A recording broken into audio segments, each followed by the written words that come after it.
We're getting close. The moment that you've been waiting for since last year is finally here. The first meeting of January 2019, and excitement and a hush comes over the crowd. Shh. All right, welcome to the January the 7th regular city council meeting. And so would you call the roll, please? Councilmember Cochran. Here. Councilmember Gonzalez. Here. Councilmember Hamrick. Here. Councilmember Jaquez, absent. Councilmember Meisner. Here. Councilmember Turner. Here. Mayor Pro Tem Smith. Here. Mayor Troutman. Here. Is Pastor Meyer here? I don't see him. Do we have anybody here for the invocation? Okay, do I have to do it? No. Okay, would you please rise for Pledge of Allegiance?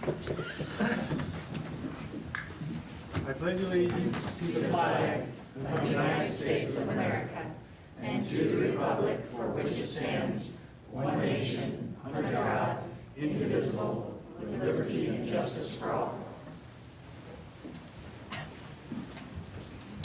Thank you. At this time, if there's anyone that would like to address the council, we would like to invite you to come forward. If you are on the agenda, we'll wait till that agenda item comes up.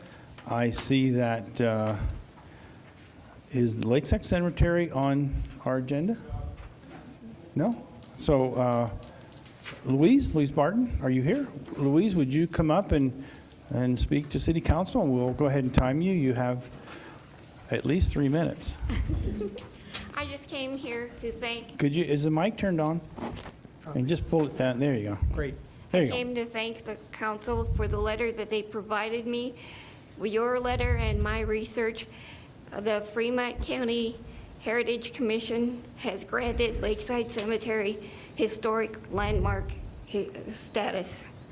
I have some pictures I'd like to show the council if I could, of Sure. the plaque being permanently put in, if I may. Good, yes, bring it on up.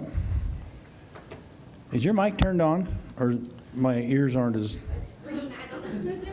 could be in my ears too, you know. I'm getting older. Really? Well. Oh.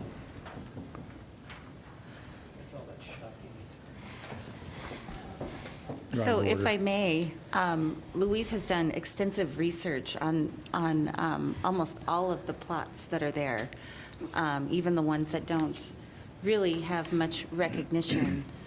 So I would like to thank her for the tireless effort that she's put towards the preservation of this cemetery. So thank you, Louise. Thank you. And do you all know where Lakeside Cemetery is? Lakeside Cemetery. Okay. Anything else, Ms. Martin? Well, thank you so much. We really do appreciate you, appreciate what you do for our town. Thank you. Thank you. It's beautiful. Beautiful. Thank you.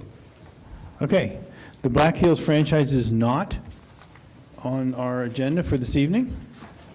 Is that correct? So therefore, we could ask Ms. Dunn to step forward and introduce yourself and your address, if you Hi, will. I'm Carol Dunn. I live at 380 Barrett. Noticing that you had an executive session concerning the Black Hills franchise, I just wondered if there was anything to report out about from that executive session? Okay, Carol, we have Ms. Turner and Mr. Hamrick that were on that to get that through. Would either one of you like to discuss it with? Would you want to flip a coin? Either of us, or- yeah, that'd be fine. Ms. Turner, would you go ahead? Go Okay, ahead. thank you, Mr. Mayor. Mr. Hamrick and I spoke with Black Hills representative, oh gosh, I think the week before Christmas. We have come to an agreement on all terms, but we are waiting for the final document to come from them. So they took responsibility for doing the final edits based on our conversation that we had in late December. So as soon as we get that, we'll be happy to share it. Okay, Yeah. that'll be great. Yes. And you don't really have a timeline then, is when there will be first reading, second reading, that sort of thing? My guess is we'll probably have first reading in February. That would be my, Actually, yeah? no, you No. probably won't, because as as we talked about, you may want to take some time on that. Okay. First reading is when the election is set. Oh, okay, that's correct. But we will be able to share it before we do first reading. So Oh, okay. once we Yes. have the document finalized, we'll be able to share Okay. that publicly. That's great. I think you have information that you can share it to Canyon City's Energy Future Yes, Committee. yes. And we'll be excited to look for it. And thank you for all your work you've put in on this. Oh, thank you. I'm hoping that people will be pleased with the work that we've done. So We hope we're so, too. excited to share it with you. Okay, it'll be good. Thank you very much for your You're time. Carol, will you be the contact person? I believe Or- Emily Tracy is the contact person. She would have been here tonight, but she didn't want to come over Hoosier Pass, which we don't, Wow. any of us blame her for that. Wow, So goodness. I believe you've got Emily's email for contact. I do, yes. All Okay, right, we'll great. get that out So- just as soon as we get it. So Carol, Very thank good. you, thank Thank you you. too for for your efforts and your committee's efforts as well. And I think as a result of your spark plugging the changes, that you'll find that the agreement is much more robust as a result. And I think we're excited for Council Members Turner and Hamrick to come to you all with that agreement, to have you Okay. guys to review it before we bring it to the readings. And Sure, just hopefully we let can us move know. forward together to get a mutual satisfaction in a good election. We'll be interested to see what came out of the negotiations. Thanks very Okay, much. Thank you, Carol. Thank you, Carol. Anyone else would like to speak to City Council at this time? Okay. Are there any announcements from council members? A quiet group. Who? Me. You, Mr. Hamrick, sorry. Yes. I did attend the opioid conference here last week. It was really a fascinating conference. It's, you know, the subject of opioid abuse is a pretty complicated one and can engender a lot of emotions from people when talking about drug abuse and drug abusers and what the correct response is for that. But this coalition is focusing on prevention, treatment and recovery, and harm reduction. And the harm reduction was a part that I hadn't heard about before. But essentially what they're saying, harm reduction, there's kind of three things that you can do there, which is safe needle disposal practices, needle exchanges, and possibly even safe injection sites. All of those things can, like I said, can create a lot of emotions. We have a situation where we know that at some of our public park restrooms, there's a lot of needles being disposed there right now that's pretty unsafe. Unsafe for our citizens, especially unsafe for the kids that might be there that might encounter some of those needles. And so I think that it would be good for us as a council, for the city administrator, to look at getting some safe needle disposal stations in some of those restrooms or outside some of those restrooms, so that, you know, my mom always taught me that if you've got a cliff over a valley, you're a lot better to have a fence at the top of the cliff than an ambulance down in the valley. Okay? In this case, we've got drug abusers. They're already fallen over the cliff. The fence hasn't helped them. We kind of need to get an ambulance down in the valley, is what I think. And so that's something I think that we should look at in the future here. Okay. Will you be, go ahead. Oh, I was just going to ask Tony, do we not already have some needle dispensaries in some of the public restrooms? Disposals. Or disposal Disposal, units? I'm not sure. Because I thought Rex mentioned that we did have some and they weren't being used, but we do have a problem. I know Double check. like at Veterans Park, Yeah. they'll toss the needles and try and get them into the gutters up there and Right, they end up in the yes. ground. And Right. yeah, it is a great concern. Also, I want to mention that at CML this last year, there was an excellent presentation on all of those topics. And so it'd be probably prudent to find that presentation. There's a PowerPoint online of it that's very, very enlightening and useful. Thank you, Mr. Hamrick. Anyone else? Ms. Gonzalez? I just want to recognize and kind of prepare our community for what's coming up. We have Small Business Revolution Main Street, coming to Canyon City on January 30th. They will be touring our community.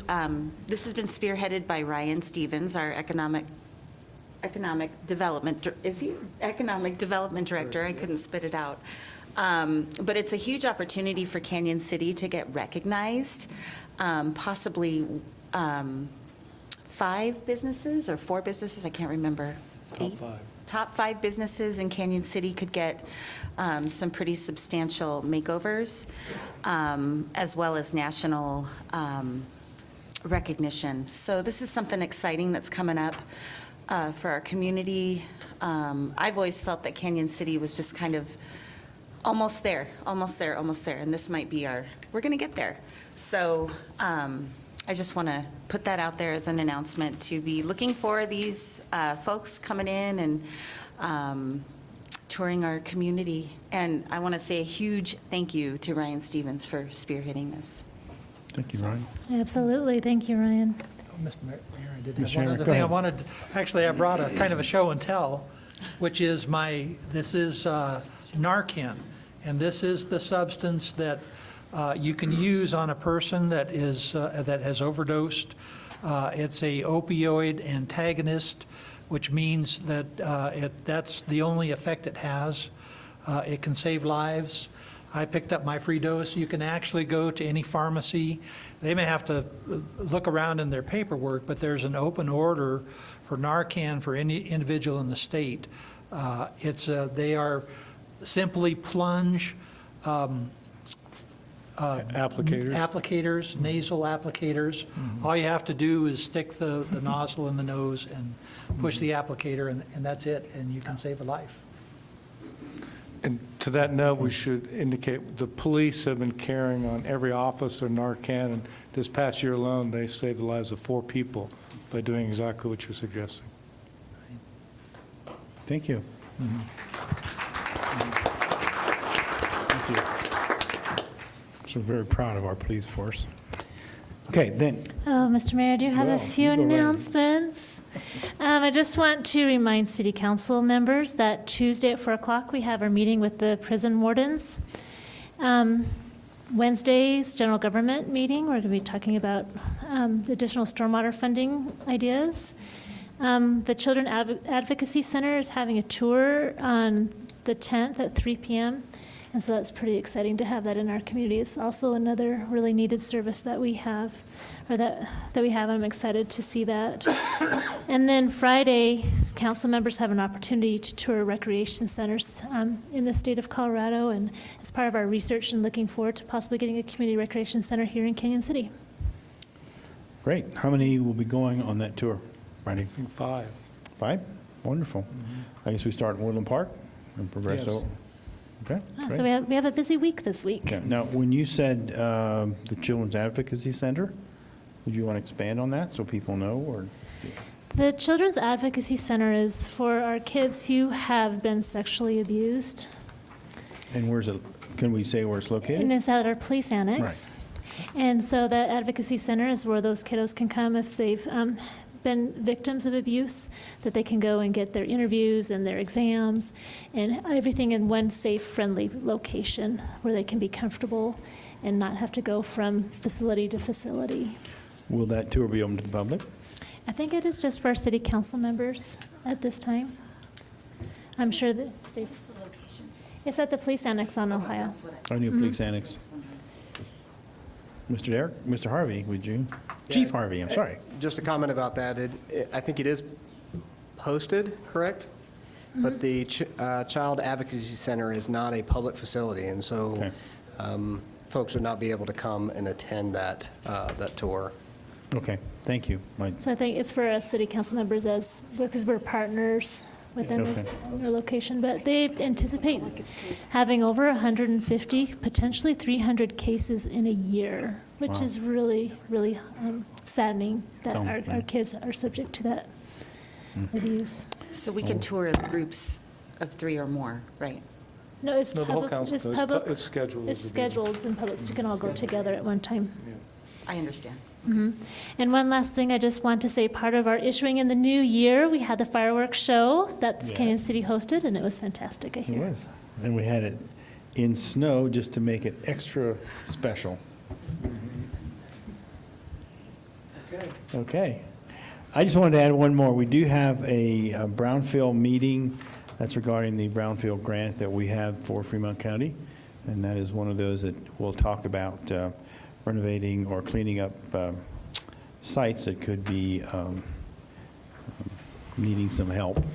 And that's a grant, $500,000 grant that the county and the city got, thanks to FEDC. All right. Anyone else? We have fallen silent. All right. At this point, I would like to introduce our Canyon City Police Chief, because we have a retirement from our department of a man who I think is very young and is retiring to go on to more exciting things, I think. Would you go ahead and fill us in on that, Chief Harvey? Absolutely, Mr. Mayor. Thank you very much. Mayor, members of council, members of the community, and esteemed guests, it's my pleasure to be able to, well, I guess pleasure, sorrow at announcing the retirement of two of my officers who have been integral to our operations over the past, well, each of them have different years of service, but I believe one of the individuals I'll be talking about here in just a second and providing a symbol of thanks and gratitude has been since 1975. In November of 1975 is actually when he joined the Canyon City Police Department as a reserve officer and moved his way up through those ranks as a reserve officer, reaching the rank of lieutenant on April 4th, 1988, which is when he was hired and brought on as a full-time police officer for the city of Canyon City. Now, I'm not going to sit here and talk about all the different things that this man has done, but I will tell you he's been involved in every area that has been integral to our police department, whether it's been detectives or SWAT or agency liaisons, different supervisors, and more importantly, being a mentor and a coach to folks that are already in our police department. Our police department is what it is today because of this man. In my short tenure as police chief, one of the things, or two of the things that are extremely important is he acquired the grant and helped implement the mobile data terminal program that we have, so computers in the cars, and actually got a citizen to give us a donation of about a $600,000 building. And that's just in the 18 months that I've been here. He's done those big things. So we could go on and on. I've got a page and a half here that is in your council packet, but I'd like to call up Deputy Chief Alan Cooper.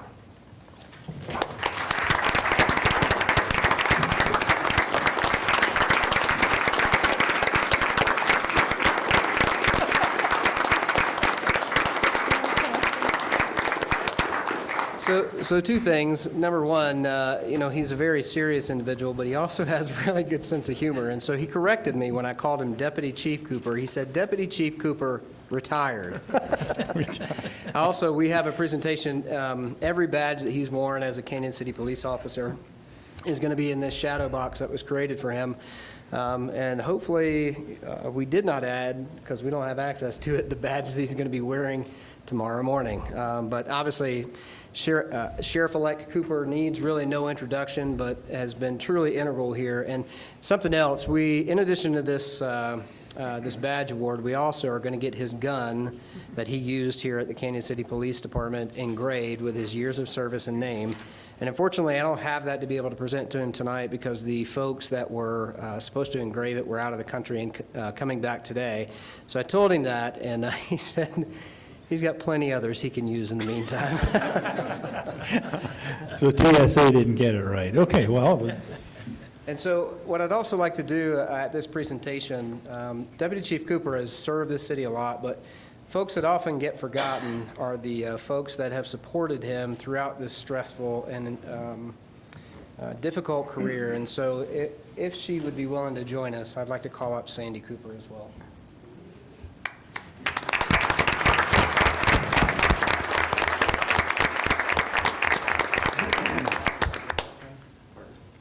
Wow, that's cool.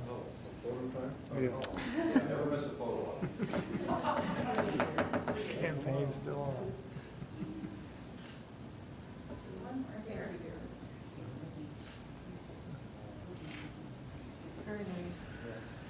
So with that being said, you may carry this back. I'd like to give the mic for just a few seconds to Sheriff-elect Cooper. Okay. Thank you. Can you start the clock 3 minutes? I was going to. I thought it was 2, but go ahead, go ahead. I won't hit 3 minutes. Oh, come on. I want to thank everybody for coming here this evening. When we started this process of me leaving the city, it was bittersweet for me. I've been here a long time. I've enjoyed my service for the city. I've enjoyed the friendships that I've made with the different people that I've worked with, both not just in the police department, but in parks, in streets, you know, all of the different departments in the city, City Hall, the equipment repair guys. They've just been absolutely wonderful people to work with. And that's really what I'm going to miss, is those connections, although I'll still be around. I'll still be around.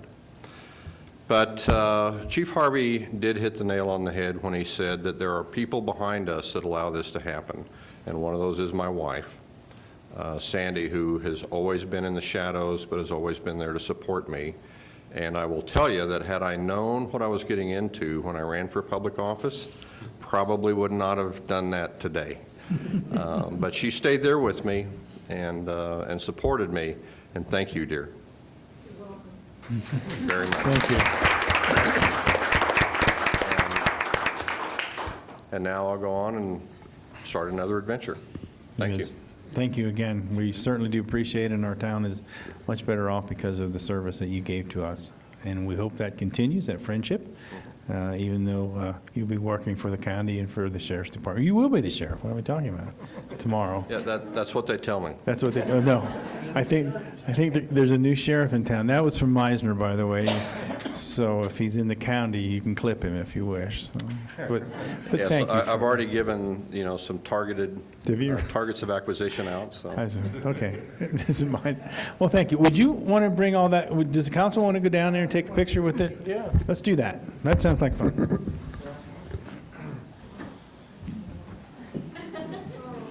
I'll just take this one.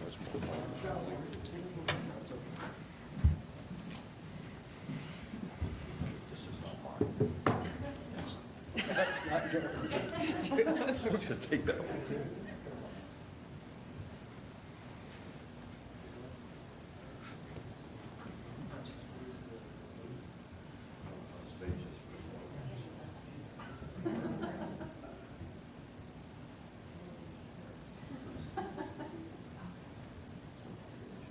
Chief, can you stand up? They can't see you.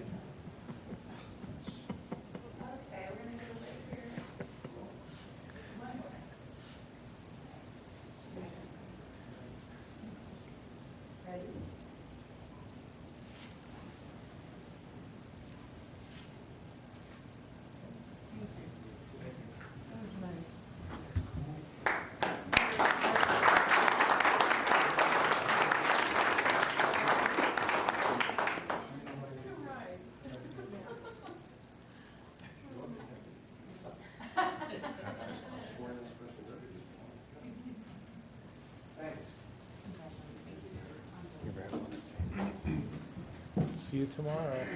Have a good night's rest.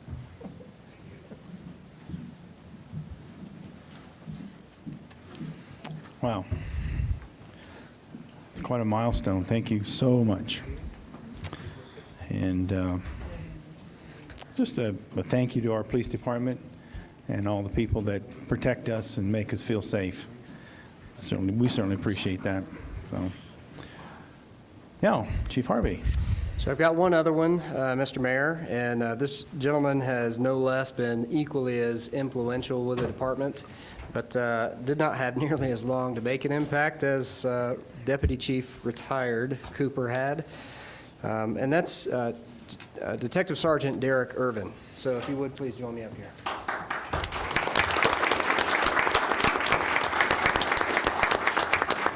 I'll give you just a few words about him. And he's been in detectives for a very long period of time, and that is an integral place for any police department. It's the filter for the organization. It's a highly responsible position. It is also one that any department that you really just can't do without it. And he not only did it, but did it to a great degree, exceptionally, the entire time that he was there.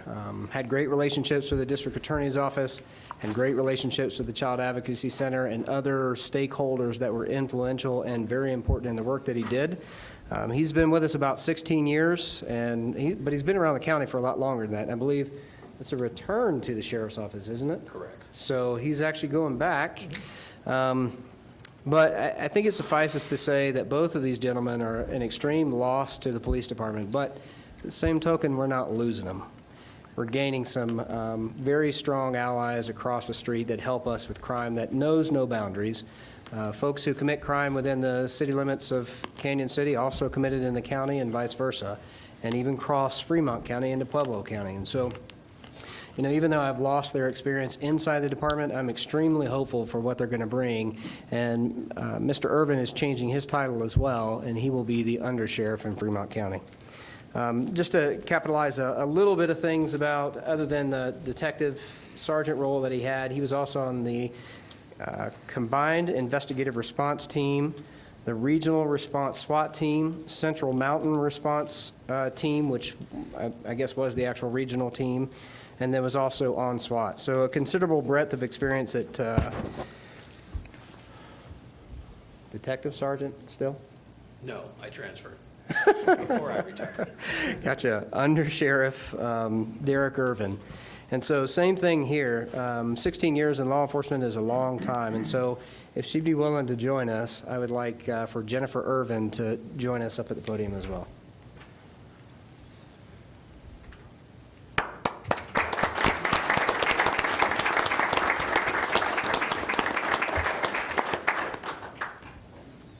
So if you would help me present this. So stand behind. She's the El Paso County engineer.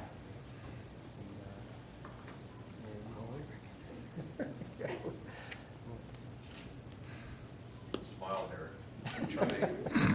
He doesn't smile.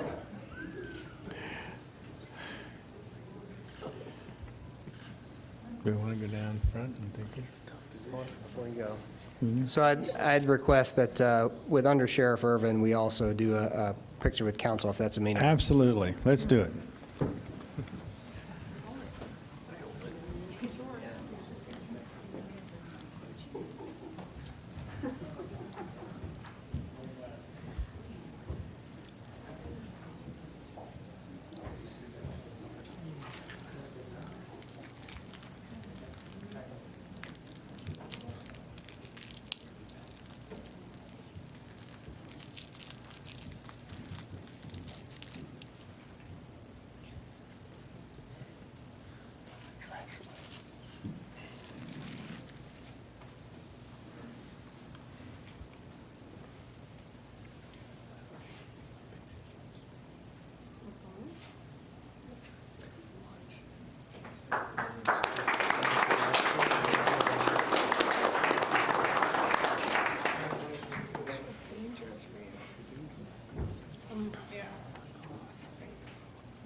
And Mr. Mayor, that concludes our presentation from the Police Department, and we wish Sheriff-elect Cooper and Under Sheriff Irvin the absolute best, and we will be there to support them any way that we can.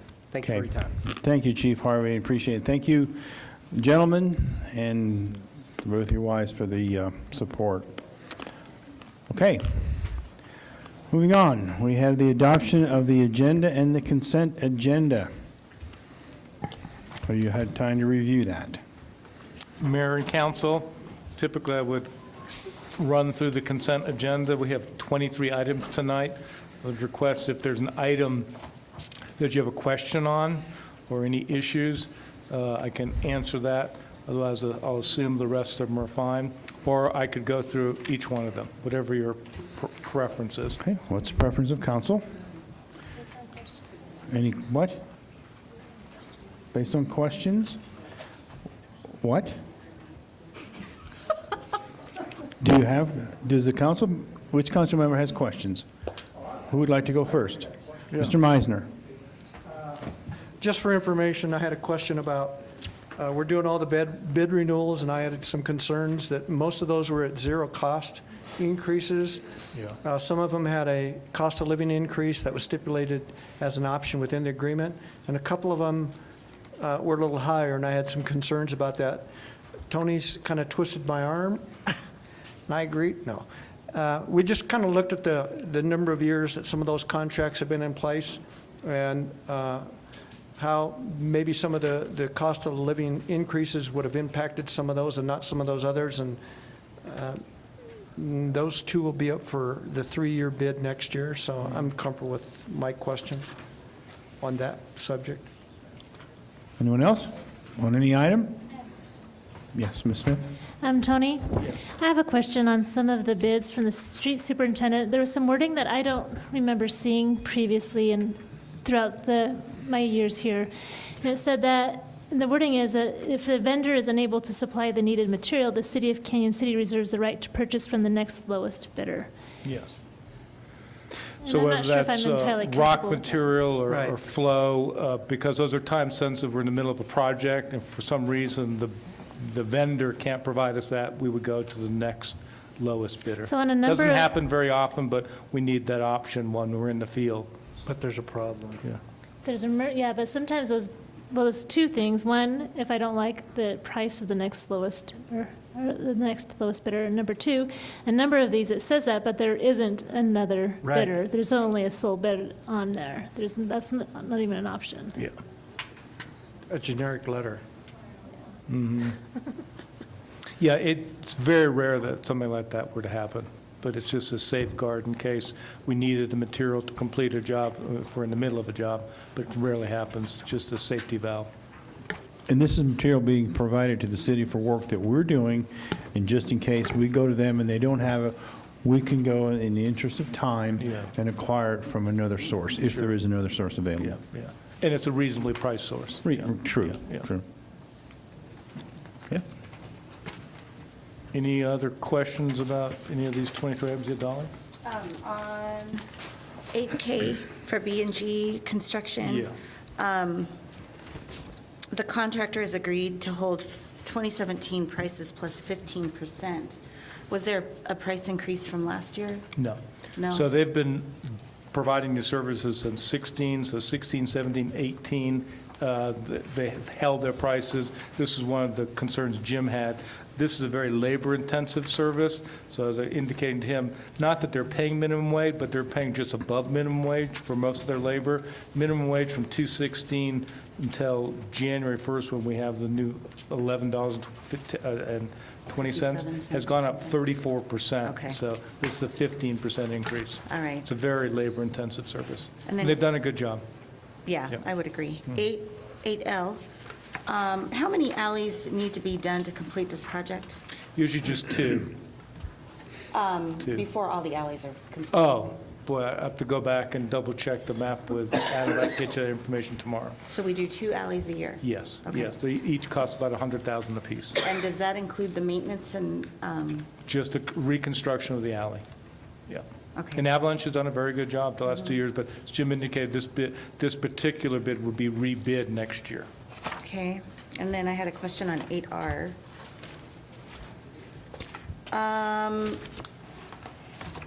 It had to do with security at the park. Yeah, D&D Group. Yep, so between the hours of 11 PM and 5 AM, are they on surveillance?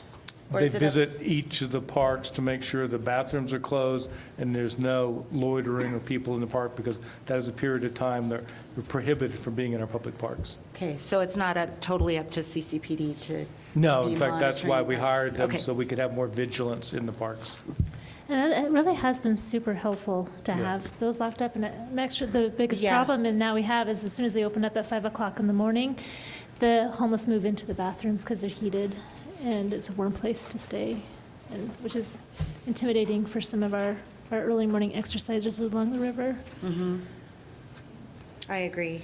Okay, and then 8S, I have a lot of questions, I'm sorry. That's fine. Is this an online tool? Let's see, it's the purchase agreement for, It's really a customer work order system, so you can be at home and say, hey. okay, that was what I was wondering, Yeah, is if that- it was going to require more labor. No. So it provides the public more direct and spontaneous access to staff to deal with problems out in the field. Okay, Could be a pothole or something of that nature, and they can directly contact the city, and then it automatically goes into a work order system. work order system, Yeah. and then it's directed to the correct department. Yeah. Okay, And this is a subset of the cartograph system, is that Yes. right? Yeah. So we already have the system. It's like we're purchasing a module. Yes. okay. Mr. Mize, Ms. Turner, do you? Well, while she's on S, can I? On this, Yeah. yeah. I- You may, I Jim, s- you may. Thank you, ma'am. Thank you. I sent this information to Tony and Adam and the attorney, but the problem I have with the purchase agreement is that it talks about year one as $9,200 plus the $5,300 for a $1,450. In year two, they talk about from 1/1 of 20 for $9,200, but on page 2 of that agreement, it specifically states that the $9,200 for the first year anniversary must due 15 days prior to the anniversary, which by my calculations would be on 12/16 of 2019, which would make that an expenditure for this particular year, Yes. which, if you go back to the opening letter, it stipulates that the budget amount is $14,500. Yeah. Which is the sum of the 9,200 and the 5,300. Yeah, we'll be amending the budget to make sure there's the adequate appropriations for that expenditure. This is a rather unusual contract, and we're also dealing with, again, a national firm that is reluctant to change their contract, so we won't be amending the budget. In fact, we've got several amendments coming to you to revise the 2019 budget. This will be one of them. But thank you for pointing it out. And just keep in mind that while this is a national company that does not like to change their agreements, our attorney did give them some amendments that they accepted. Okay. Catherine Stubb. Mr. Mayor? Ms. Smith? Speaking of national companies, I would like to just tout a little bit for letter T of our contract with the ZIA Rides for a national mountain biking event. And so they're based in Albuquerque, and they'll be hosting May 17th through the 19th of this coming year, a huge mountain biking event. And it's just really exciting to have that exposure for Canyon City. And I really want to make sure that as a city and as leadership that we really welcome our visitors that are coming, and this company as well, to make sure that they're welcome and that they have a great experience, and anything we can do to utilize and help bring them downtown would be really awesome. I have a question about that. Did we seek them out, or did they seek us out as a?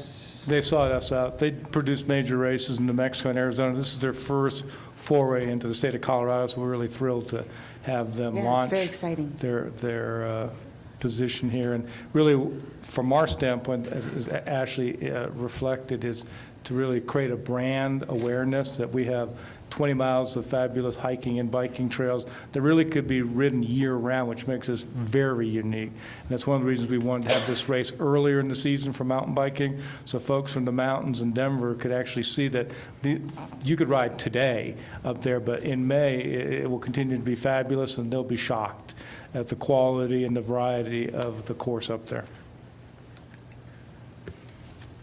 Ms. Turner? I have a question about this. It says that the Royal Gorge Jeep Tours won't be able to do tours that weekend. I wondered if we've broached the subject with them yet. Yes, we have. We've already Okay. spoken to them, and we'll provide them with an official letter, but they're fine. They understand the necessity for it. And we've also offered to the race promoter the opportunity to cross-market those tours. So, for example, if there'll be families coming up, hopefully people will take advantage of those tours while their loved one is racing like a madman around that course, because they have other things they might want to do. So they're very aware of that. So it's a win-win situation. Very good. Would it be prudent to make considerations also to provide shuttles from the Royal Gorge Park to Canyon City downtown back and forth. We could for- look into that. For possible, if we have a Yeah. special event, because they talked about having Yeah. some special events in town, Yeah. or opportunities for But them to come to eat. virtually everyone will and have dine. transportation that comes to the race, so, but we'll look at the shuttle system, but everyone will have a car, and they'll have easy access out of the venue, back and forth. It will never be blocked off, because it's not part of the actual race course. And is Ryan Stevens working with them if there's a possibility for have a special event or live music or a nightlife for the There's going to be a participants? beer garden, and there'll be music, and they intend to give people a good time. Track them back. Mr. Meisner? Two questions, which I've discussed basically with Tony, but as most of you know, anytime we close a public park, somebody's catching flack. And I would suggest that maybe the vendor or somebody start posting ahead of time that those trails are going to be closed to the public on those particular days. So that we've at least can say we tried to educate people ahead of time that on Friday and Saturday, the public is not going to be able to use a certain amount of those trails up there. Yes. No, we Almost think a it's a good public point. notice. We'll do that. Like a Well, public notice? There'll be a public notice, Christie, through social media, through our website, and we'll actually have physical signs out at the course weeks prior to the race, so people will be aware. There'll be a lot of spectators there, but yeah, for those 2 days, the Friday, which would people use as a pre-race opportunity, and as I said to Jim, this is not a course you want to be hiking on with these mountain bikers. They're fast and they're aggressive, so we want to keep the public off these courses with these type of racers. And then, of course, the race day is Saturday. Sunday will be fine. People can tool up there and have a good time and try to ride it themselves, see what they think of it. But it'll be a great promotion, and we will definitely notify the public well in advance. I think you could utilize FAR's social media as well. They have a good reach. Yeah, to and they've that- been participants in client. these discussions. They're very excited about this event. Quickly, item H of the agreement, which I mentioned again, I didn't get a response, but it mentions that the beer garden must be separately designated from the remainder of the property and access restricted to individuals 21 or older. That doesn't seem to be what we've historically done with beer gardens. Am I wrong? Have you allowed people to commingle through the beer garden? Yeah, you just got to be, but the beer can't go outside the garden. Yes. But you could be 19 and still go in the Yeah. beer garden. I mean, it's really the liability of the race promoters. We can talk to them about if they want people under the age of 21. All right. I don't know, I think they might be concerned about having to ban people, and there's a lot of extra work there, but we'll chat with them. I think you bring up a valid point. We'll talk to them. You're not going to ban them? Well, if they see an ID and they're 21 and they're in there, they can drink. But if they're not 21, they'll probably have to put a band on them to indicate they're not 21. Or vice versa. Or either way, yeah. But it's more work, but we'll talk to them I'm about sure that. they've done these before. They Yeah. have their act together and know what Yeah. they're doing. Because they do take on liability. And it may be that there's, never mind. Have they approved this agreement? Yes, yes. Okay. And we'll warn them about riding and drinking. I think we're overthinking this a little bit here, but I think that Is that really? they know what they're doing. The other thing that shocked me a little bit what? That's an assumption. Did it- Well, true. When I first thought it was authorizing the mayor to ride in the event. You and the should do it. No, I don't think so. I have seen those guys on the trails. The other thing today in a Colorado Springs newspaper was a very nice article about Oil Well Flats. And how about you can come down here into Banana Belt and ride year-round. And it has the picture of Ashley riding her mountain bike, and it was a really nice write-up in the Colorado Springs paper, which I thought that was great. Ashley So- Sack, Ashley probably, not Sack. me. Although Ashley Sack, not me. Oh, no. Yeah. What did I say? Police just said. It could have been Ashley. you. It could- Although I Ashley. do like that we share that name because I feel like I benefit from her notoriety. You're the only Ashley we know sitting here right now. I think you're. Although I will say, my husband and I, we did ride the trails on Christmas Eve in T-shirts, and it was a gorgeous day. Yeah, it was beautiful. amazing. It was. But they went on and on about the Banana Belt and be able to ride it year-round, and this is the up-and-coming place, and you don't have to go to Fruita. Who knows where Fruita's at? Mountain bikers. What? That's a big deal? Oh, yeah. That Moab, Really? It's on your Big way to deal. Grand Junction. yeah. Oh, that's right, yeah. Yeah. Somewhere out in that area. Okay. Are there any other questions on the consent agenda? Well, and then, is it possible that we could move the business plan to another meeting? I mean, Yes. there's a Yes. number of items Yeah. that I have questions there, but considering the rest of this small booklet we were given. Sure. That we could maybe postpone the business plan to a future meeting? We'll bring it to the next meeting. It's a good suggestion. We Hold on. appreciate that. So, Mr. Meisner, would you like to make that motion and include the removal of you? I mean- Well, I can when we get to that point. Are we ready, well, we're ready for a motion. Oh, sure. Would you, Do we have any deer people here? Any what? No? Dear. All right. Urban deer Miss- hunting folk. I would ask for a motion then? Sure. Mr. Mayor, council, I move that we approve the consent agenda with the removal of item U and the regular agenda as written. Second? Second, Ms. Gonzalez, thank you. Is there any discussion on that motion? So is it fair to me to say that on this agenda, there will never be another you? Okay. Would you call the roll, please, quickly? Councilmember Cochran. Aye. Councilmember Gonzalez. Aye. Councilmember Hamrick. Aye. Councilmember Meisner. Aye. Councilmember Turner. Aye. Mayor Pro Tem Smith. Aye. Unanimously carried. Okay, thank you. I'm going to open up a public hearing. It's number 9 on our agenda. It's a public hearing to consider a change to the municipal code concerning mobile home and/or construction trailers being used as sales centers for residential housing. This is the first reading of this. It's series number 2, series 2019, entitled An Ordinance for the City of Canyon City, Colorado, amending section 17.20.130 of the Canyon City Municipal Code concerning mobile home and/or construction trailers being used as sales centers for residential housing. Public hearing is open. Could you have the city administrator and staff? Let's start with staff. Defer to Patrick. Good evening, Mr. Mayor, members of council. Happy New Year. This evening, we are bringing forward to you an ordinance for first reading that was originally discussed as a concept at your general government meeting on November 5th. The idea is that because we're beginning to see a lot of pressure for new home construction, particularly in areas of the town that are zoned PDD, Planned Development District, which these are the very large areas kind of colored in fuchsia on our zoning map there. These are really the areas that only have that have the large availability of lots for construction as well as land for future subdivision filings.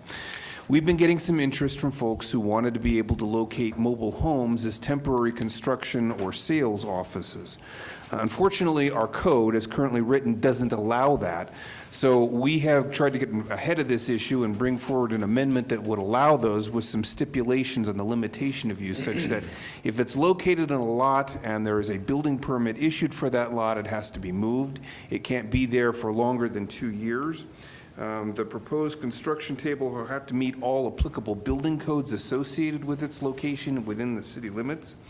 And the process for permitting the mobile home sales center will also require the developer and/or representative to submit the building permit application with a site plan so that we can confirm its placement would otherwise meet normal setback requirements. This did go to public hearing before Planning Commission on November 28th. Planning Commission recommended a unanimous approval. I'm happy to answer any questions that you may have about this, but essentially, in a nutshell, that's what the intent behind this amendment would be for. Any questions for Patrick? I just have one. Does this include Connex containers as well, or is it just? You're talking about cargo containers like shipping containers? Yeah. No, it would not permit Okay. those. These All would right. just be for mobile home structures. That was my question. Any other questions of council? Mr. Meisner? It's a comment. I appreciate you guys proactively trying to address this situation and to show some flexibility, and I commend you. Thank you. Yeah. Thank you. Ms. Mr. Smith? Mayor, I just also wanted to add my commendation and thank you for being business-friendly and proactive as well. This is exactly what we want to be as a city council and city staff. Thank you for accommodating that. Absolutely. Any other questions of council? Then I'm going to go ahead and close the public hearing and ask for a motion. Ms. Gonzalez? Mr. Mayor, I make a motion that we approve ordinance number 2, series of 2019, on first reading. Have a second? Second? Ms. Turner, thank you. Any discussion on that motion? Would you call the roll, please? Councilmember Cochran. Aye. Councilmember Gonzalez. Aye. Councilmember Hamrick. Aye. Councilmember Meisner. Aye. Councilmember Turner. Aye. Mayor Pro Tem Smith. Aye. Unanimously carried. Okay, the next is number 10, is discussion of municipal code update pertaining to the financing of certain public improvements of the city. It's ordinance number 4, series 2019, for the introduction and first reading by title only, entitled, can you all read that? You want me to read the whole paragraph? An ordinance authorizing the financing of certain public improvements of the city and in connection therewith authorizing the leasing of certain city property and the execution and delivery by the city of a site and improvement lease, a lease purchase agreement, a continuing disclosure certificate, a preliminary official statement, and other documents and matters relating to certain certificates of participation. Series 2019, setting forth certain parameters and restrictions with respect to the financing, authorizing officials of the city to take all action necessary to carry out the transactions contemplated hereby, ratifying actions previously taken and providing other matters related thereto. Do we have the city administrator, or would Mr. Patel want to? I'll just briefly provide you, we have some distinguished guests here. Dee Weiser's the authority on public financing in the state of Colorado. And Jonathan Haru has done a lot of work on behalf of the city as our financial underwriter. What they're going to walk you through are all the core documents to enable us, should the council wish, to issue $8 million in certificates of participation to begin to address our 75 million plus backlog of stormwater facility needs in this community.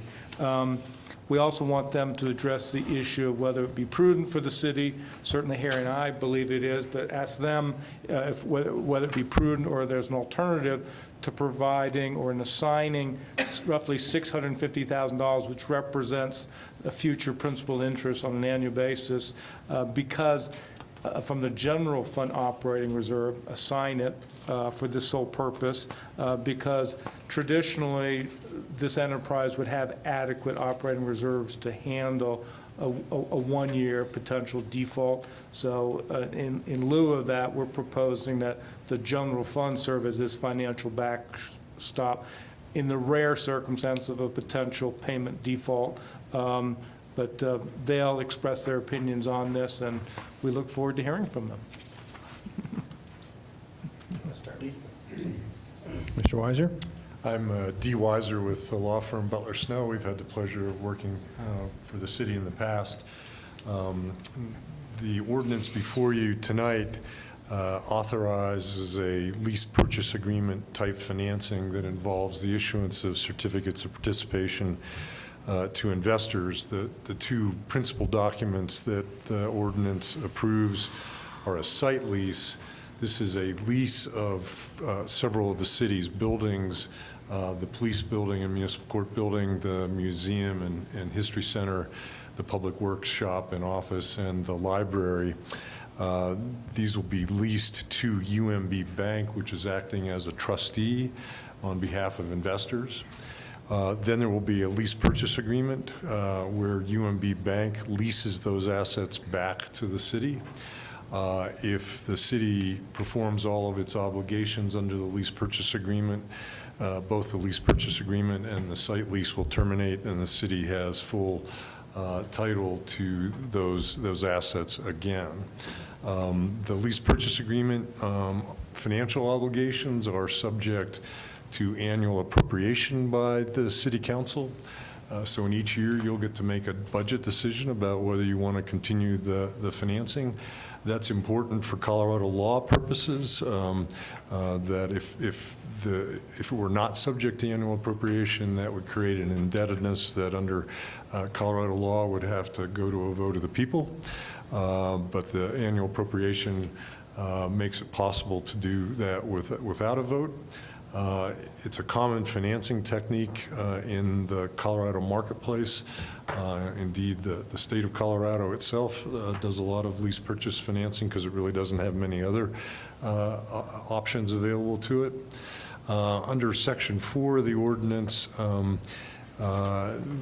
delegates to any of the mayor, the administrator, or the finance director the authority to make final pricing decisions. That's so that the pricing can occur, doesn't have to be in conjunction with a council meeting, and provides more flexibility so that you can be in the marketplace at the right time for the pricing rather than being bound to a particular city council meeting.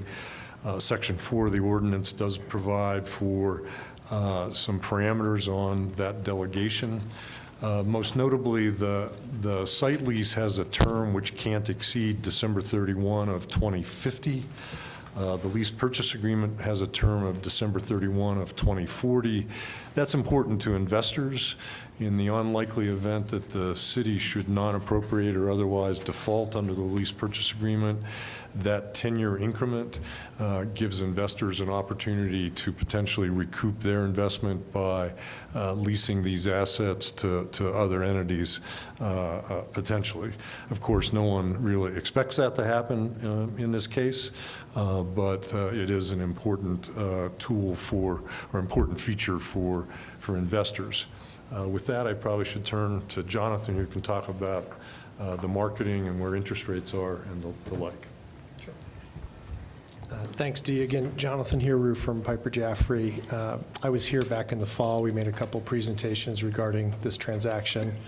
The new year has brought lower interest rates. So in terms of what was presented back in the beginning of September, rates rose as the year went on. Rates have come down over the last 4 to 5 weeks. So the parameters that Dee mentions that are in the legal documents are just that. They're the high end of the parameter. We expect to be much lower in terms of cost of borrowing, annual debt service, and the total repayment cost.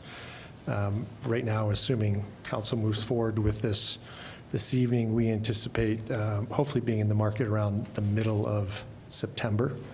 We do have to go through the rating process. We'll work with Harry and his staff in presenting that. And this is a very common aspect of the transaction. We did this in 2003 with the city when they financed City Hall, again in 2008 when we did water improvements for the city, and then when we refinanced those 2 subsequent transactions in 2013 and 2017.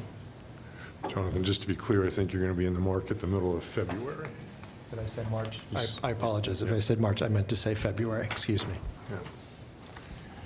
Yeah. And I guess to address Tony's question about, should the city, from a prudent standpoint, set aside some reserve dollars? The short answer is yes.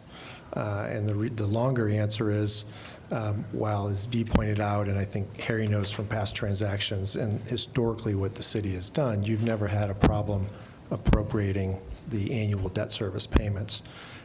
That being said, it's still a credit positive when we talk to the rating agencies.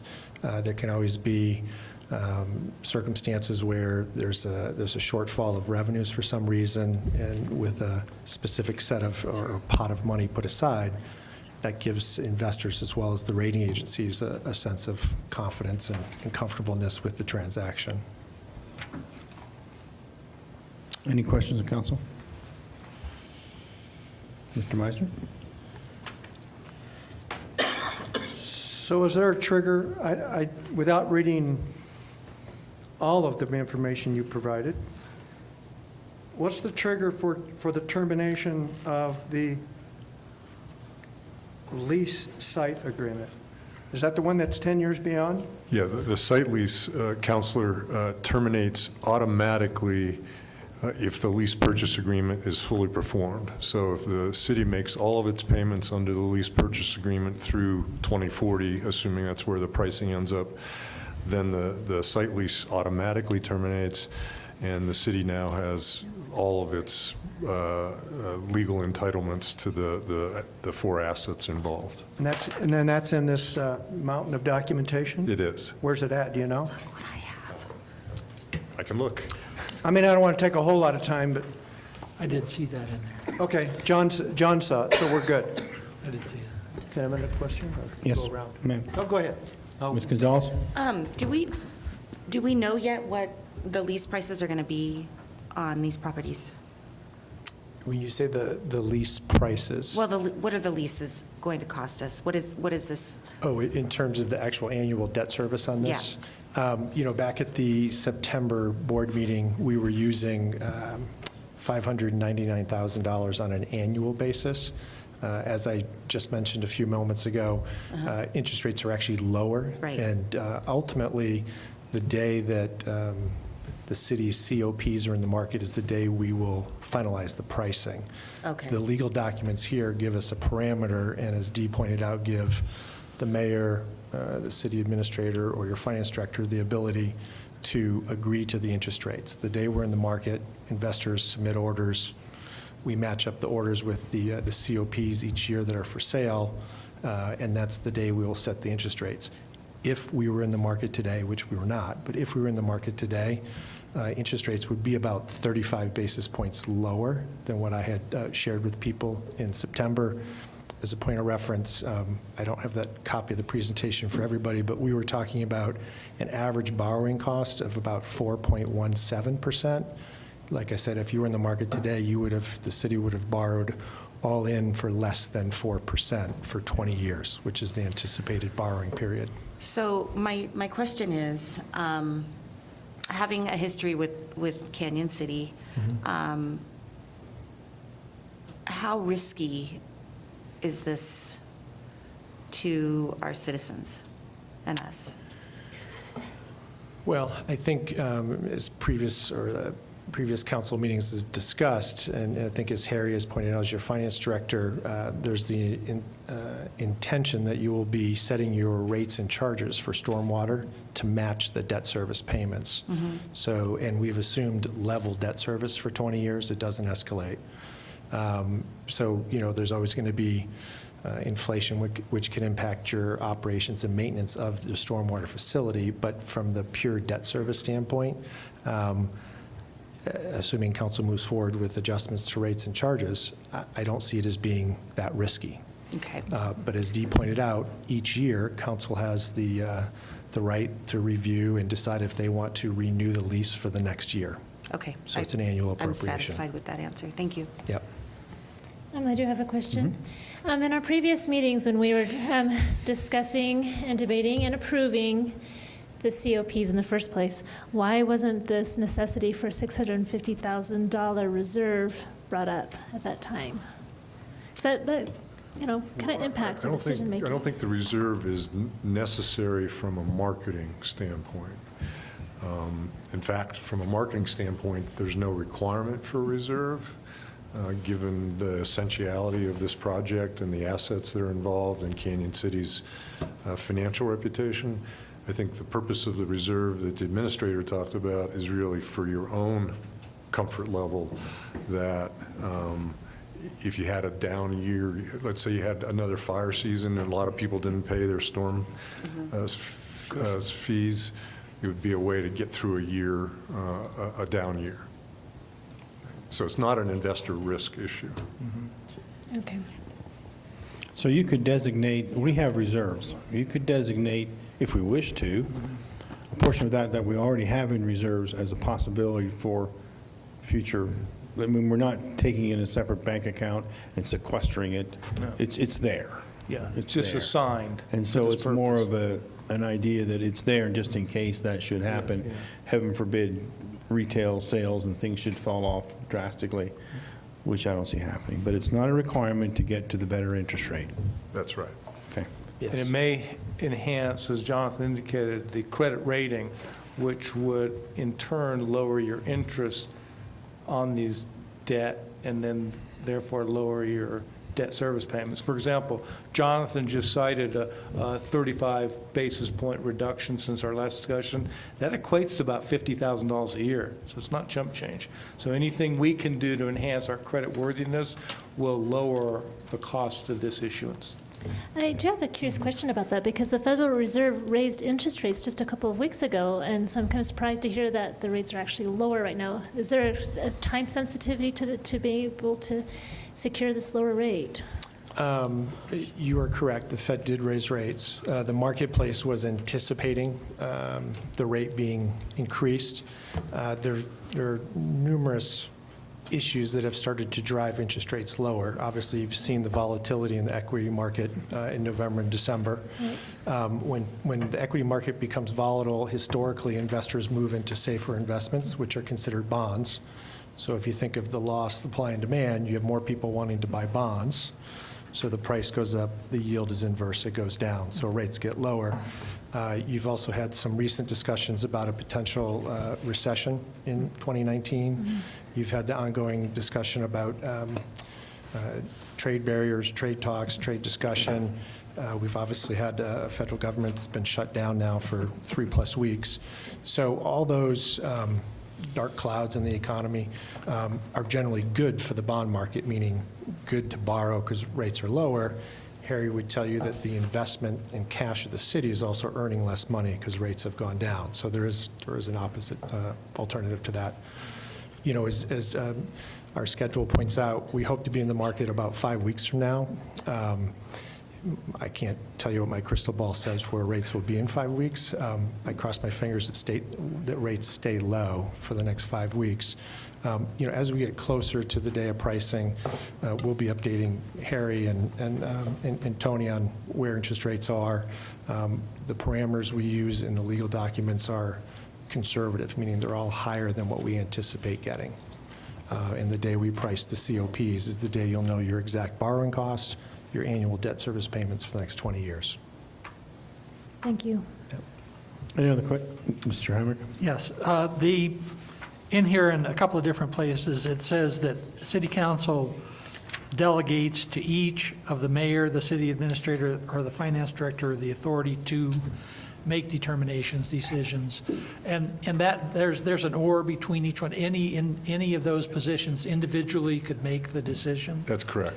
And so that brings me back to the real question I wanted to ask, which is so if the Stormwater Fund lacks the resources available to pay for the COP's annual debt service, who makes the decision on the assignment of the $650,000? That's City council. That's the city council. So it's so that would come back to the council. Yeah, what the We're not delegating that authority No, to. no, only the That's right. council can Counselor, assign. the delegation is all about the pricing. So if we go according to the calendar on February 13th, which I doubt is a council meeting day, Jonathan will bring forward what the rates are, and either the mayor or the administrator or Harry will sign off on accepting that or not. Mr. Meisner? Oh, you done, Mr. Hamrick? Sorry. Go ahead, now I'll jump in. Go ahead. Yielding. Is he yielding? Okay. This is kind of for Catherine to start with. Is the indenture of trust part of the ordinance? I think that's a question for Dee. It is not, because the indenture of trust is a document between UMB Bank as the trustee and investors. The city is actually not a party to the indenture of trust. It is certainly an important part of the financing, but the city's only a party to the site lease and the lease purchase agreement. Can I ask a secondary question? Yes, you may. There's mention of project in terms of the funds for the project. The only definition that I see for project is on page 7 of the indenture of trust. And my concern is, at least from a council perspective, that this $8 million that we're going to get only be used for stormwater-related improvements. And I don't see that that's clearly stated in the ordinance portion of any of this. Am I correct? There is a definition of project in the ordinance on page 1 in the 3rd paragraph. It is actually a little broader than simply stormwater, and the reason for that is if you should complete the stormwater activity and you've already borrowed the money, we didn't want to tie you up in terms of not allowing you to spend that money on some other capital project. Investors are really kind of neutral about it. It's intended as flexibility for the council, but the council would make those determinations. Yes. you Well, want I to, don't see there being a problem of us spending every penny of that on stormwater. but if you wish just to restrict it to stormwater, you can. That's your prerogative. Mr. Hamrick? Sure. Could you talk to us a little bit about additional rentals, what that term means? Sure. Counselor, think about this as a typical commercial lease. It's really a triple net lease, and so the additional rentals are those kind of net obligations you would see in a commercial lease, like operation and maintenance, insurance. Of course, taxes aren't relevant here because you're not a tax-paying entity. But additional rentals are those things, paying for janitorial service, insurance, casualty insurance, property insurance. It's those activities. But you do have to appropriate those every year in addition to the base rental payments. And those activities are essentially a requirement of the agreement that the city will maintain the properties, and that's the mechanism for that maintenance. For funding it, that's correct. Okay. And also, I see that that we have estimates on page 3 of what we know what we're going to borrow. We know approximately what we're going to pay back, and we know approximately what the yearly payments are going to be. Those are to be determined by the market at the appropriate time. I note, so do those amounts include the fees that are paid to the trustee? Yes, the $8,500,000 maximum principal amount includes not only the cost of doing the project, but they include all of the soft costs. So trustees' fees, Jonathan's compensation, our compensation, rating agency fees, all of the activities necessary to get this done. So that comes out of the $8.5 million or out of the $13 million repaid? It's out of the $8.5 million principal amount. Okay. The $13.5 million, if you think about it from the standpoint of your mortgage, is really representative of principal and interest. It's all in. Anyone else? Mr. Meisner? I would at least recommend or ask council to consider that on that third paragraph, that on page 1 of the ordinance, the third whereas, that we strike the end of the sentence where it starts, and other capital improvements as authorized by law. And my point is, as much as I hate this thing, this is intended specifically for stormwater and no other expense, bottom line.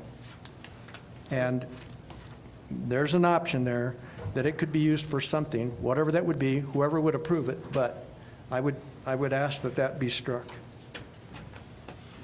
I would agree. We have no issues. We're going to strike that. So that would have to be in a motion when we're done. We have some other things Okay. to do here. Mayor, if I may. But yes, ma'am, sir. If that's the will of the council, then we'll make similar changes in the indenture and in the lease purchase agreement because the same language appears in those places. Sure, accepted. Or is there a way to determine what kind of capital improvements they are if they are stormwater related Well, only? we could say stormwater and, with the approval of the city council, other capital improvements. Yeah, I'm sticking with stormwater. Yeah, I think we should stick to stormwater. Stormwater capital improvements or stormwater improvements. It actually sounds like you have enough stormwater needs to use all of this That's money. 75 million. So it's probably not an issue in terms of flexibility. I mean, I disagree, or I guess. I think the definition of project on page 7 is not the same language as the information that's stipulated in the third paragraph relative to, one of them mentions other capital projects as authorized by law, and the other one just says certain or other capital improvements.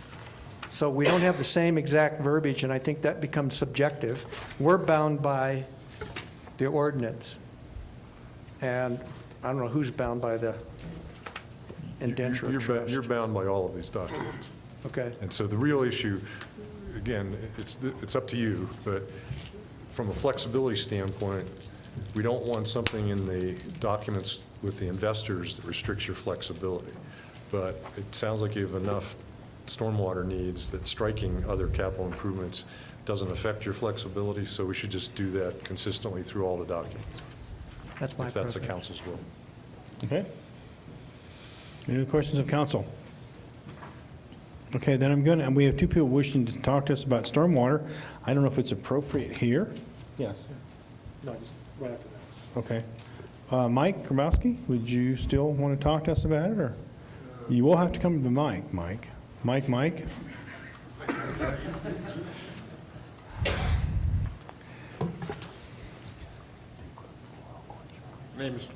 name is Mike Gromowski. I live at 463 Greenhorn up in Dawson Ranch.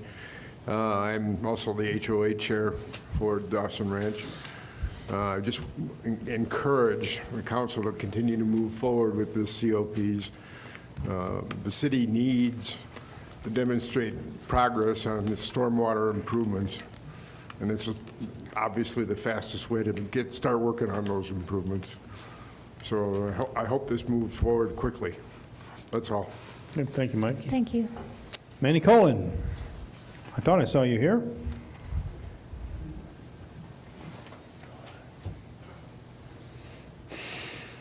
Yes. My name is Manny Colon. I live at 3165 Grandview Avenue in Canyon City. I thank you for the opportunity to speak on this, Mr. Mayor and Councilman. I know very little about the lease type program. I just heard what was said here tonight, so I can't say anything about the funding. I do have to commend you on looking for another innovative source of acquiring revenue to fight the stormwater system and maybe make some corrections there. Like Councilman Miser said, my biggest concern is this money being used for another study and not boots on the ground. We've had so many studies, and that's not taking care of the situation. And I hate to see it used for administrative expenses. I'd like to see all of the $8 million or $8.5 million used to actually do something instead of just look at it. That's all I have to say. Thank you. Any questions of Manny? Thank you, Mr. Cole. A comment. Mr. Meisner? Well, he'd mentioned another stream. It's not a different stream. It's the same stream. It's stormwater fees that are just being used to finance a larger dollar amount.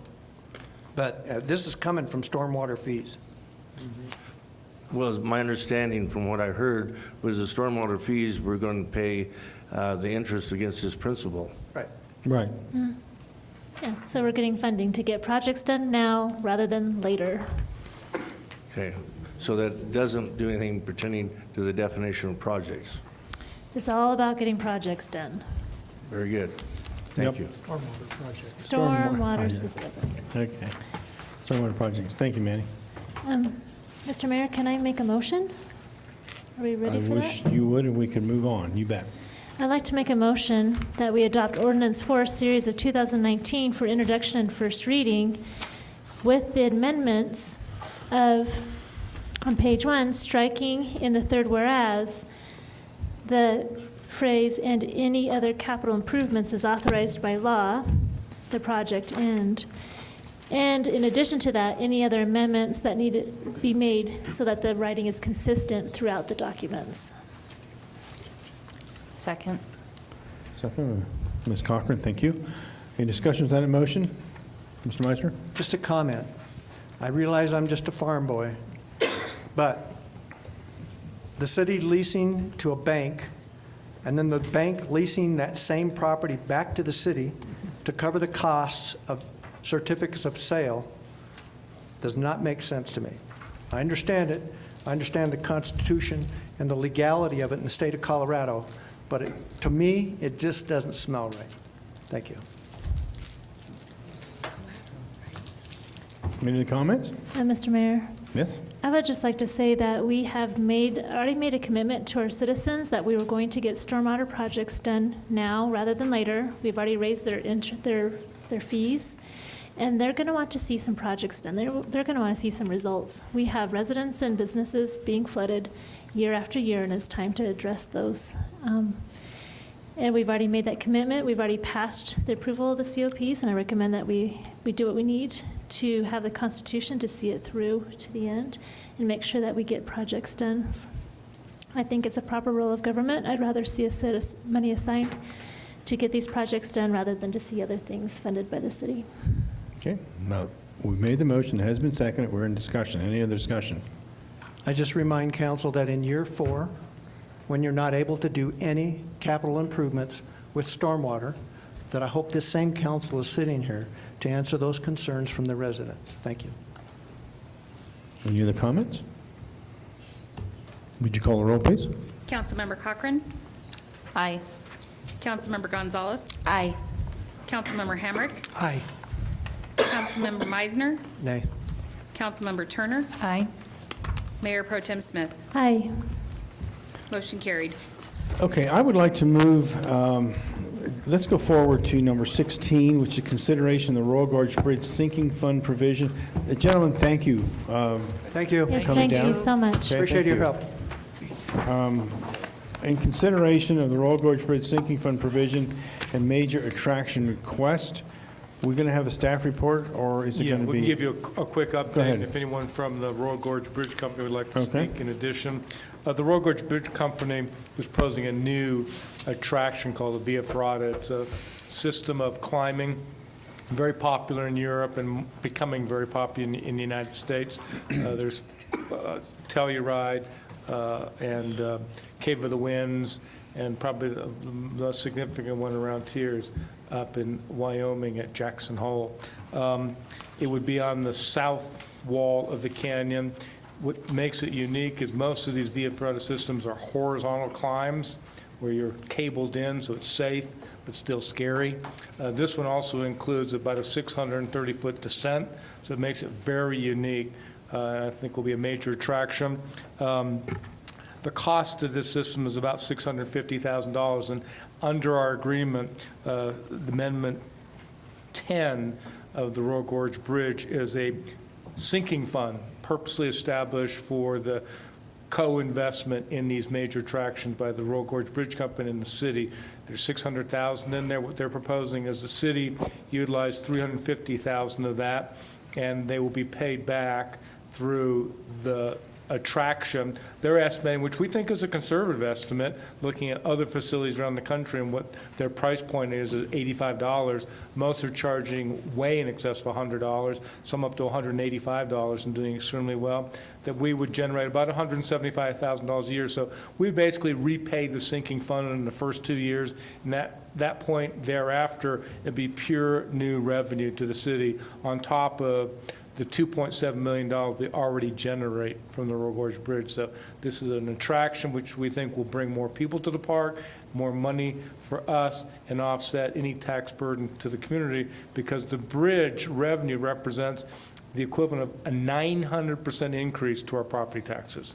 So in lieu of that, the bridge has been a golden goose, and we want to continue to invest in it and continue to work with the Royal Gorge Bridge Company to have a world-class destination draw. I don't know if anyone from the bridge would like to speak to this. We have your name then? Yeah. Ryan? Hi, I'm Jeremy Boswell from Royal Gorge Bridge. Mr. Mayor, Council, thanks for your time. Like Tony said, we're excited about this, and this is the right time to do an attraction like this. We had an addition of the one in Telluride, which was kind of off the radar and made just by a mountain climber. Now we have Cave of the Winds.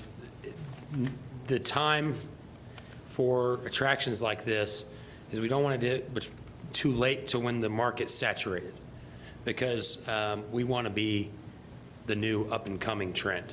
And with all the mountain biking things and all these new tourist activities that we're looking for that exact area, it fits the niche for that demographic exactly. They can come in, you'll have these mountain bike things. Those are out, that demographic thrives off of this. And you'll find also that the people that are partaking in the ones in Jackson Hole, Telluride, Utah, they go on Via Ferrata tours.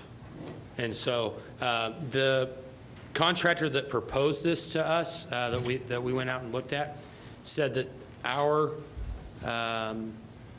location will be on the cover of mountain climbing magazines, because what they try to do when they build these is replicate our wall and our gorge walls, and we actually have that. So this is a first phase project with some very quick ROI, and we have, as you know, we have lots of real estate to expand on this, so I don't think this is a one and done deal. We can do proof of concept in year one and then just continue to add to the revenue base for the city. Thank you. Any questions of council? I'd like to know if I want to be first in line to do it. At least one of them, yeah. Do you want to be first in line to ride or clear the trail? I'll do both. Okay. I'm all over it. Yeah. Harry's offered to be the tester for the cable. That would be awesome. Harry? Yes, ma'am. I wondered if you could talk about the safety features, or, you know, how people are prevented from falling while they're on one of these systems. Okay, so Via Ferrata, just for those that aren't aware, Via Ferrata was actually invented in the First World War, and it was a way for Italian troops to move through mountainous areas without training those infantry soldiers on how to become mountain men. So they used it as another lanyard of safety for their troops. And now in Europe, it's become a proven concept, and it's working really well in the United States. And what it is are these levels of protection on the gorge walls that are scalable through the use of rebar steps, handholds, and things like that. But you know, if you're familiar with rock climbing at all, with carabiners and things like that, they have to make their trails as they go. This will all be pre-routed out. They'll have guides that, as you know, with safety at the bridge is paramount, so we'll have the training going along with that. And the entire time they're on the gorge face, they have single or double the redundancy of being clipped in. So, so you'll have the eyes on from the guide who does a pre-ground course, and then once they're out there, they'll have a member of our staff who's been trained adequately to make sure they never open themselves up or anybody up for liability or safety risk. So to summarize that, it's harness and cables. Yeah, so it's it's a typical climbing harness that has fall protection, and then they're always clipped in to a cable that goes along the guide. Okay. So I have a little bit of a further question. Because the Royal Gorge Bridge, unfortunately, is a destination spot for suicide, is there a protection for those who would want to intentionally? Yeah, so although that's a burden that we have, we consider in all our attractions those things. And so we're not to the final design. There are different manufacturers that have carabiners that are self-locking and things like that. We have looked at, or I more specifically have looked at some of those carabiners that don't ever allow the guests to come off the cable. It's a very, very small percentage of our guest count that the trails will be locked when they're not in use. You know, it's going to be employee access only, but there are some other things, and we're still in the concept phase, but we'll move along pretty quickly, and those are concerns that we've brought up as well and are wanting to make sure we're covered. Ms. Cochran? So is it the entire length of the wall that they'll be traversing up and down? No, Okay. it's there. That's a long way to go. There's about, on the south one for phase one, let me look. We have, I'm just looking through my notes. So last page. It's about halfway down. Yeah, about half. And their Point Sublime is the main crest on the gorge. That's the ridge line, and about halfway down, that's where they'll descend to and then begin their ascent back up. Okay. And there's going to be, it's not final, but there's going to be several routes, kind of like a ski course with Black Diamond and different levels. So our guys will assess the skill or the capability, and then we'll actually have a place of egress too, so we can get them out of there if they get too tired or wimp out. We have a double Black Diamond set for Ashley. Yeah. I'm ready. Well, I think the ratings are scary and really scary. Yeah. Okay. Yeah, shaking The legs. mayor will not be doing this. You'll cut the ribbon. I've cut the, no, I'm not even getting that close. No, I'm just kidding. It's probably Any- easier than handing out drinks at Starbucks. Yes. Well, that was pretty challenging. Any other questions, Mr. Meisner? So when you're looking at the picture that's included, what I'm assuming is 2 courses, or is that 3 on the south wall? Okay, so if you're just looking at there's 2 different proposed areas, and one is Point Sublime North Face Pod, and another is called Prospector Ridge Pod. This is for Point Sublime North Face Pod, which is everything on the east side of the bridge, Phase 1.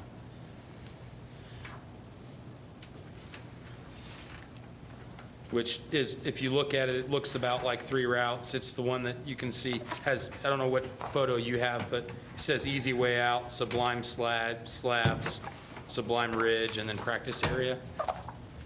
That's Phase 1.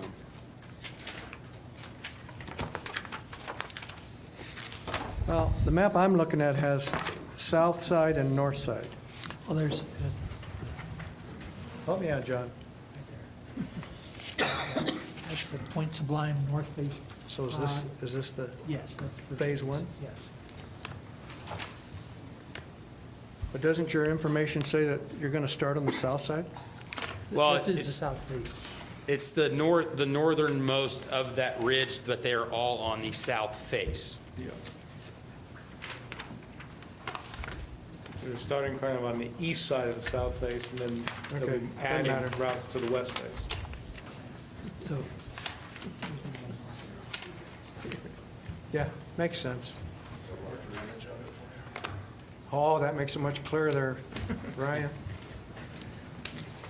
Does that mean that Mrs. Geyer is going to test it first?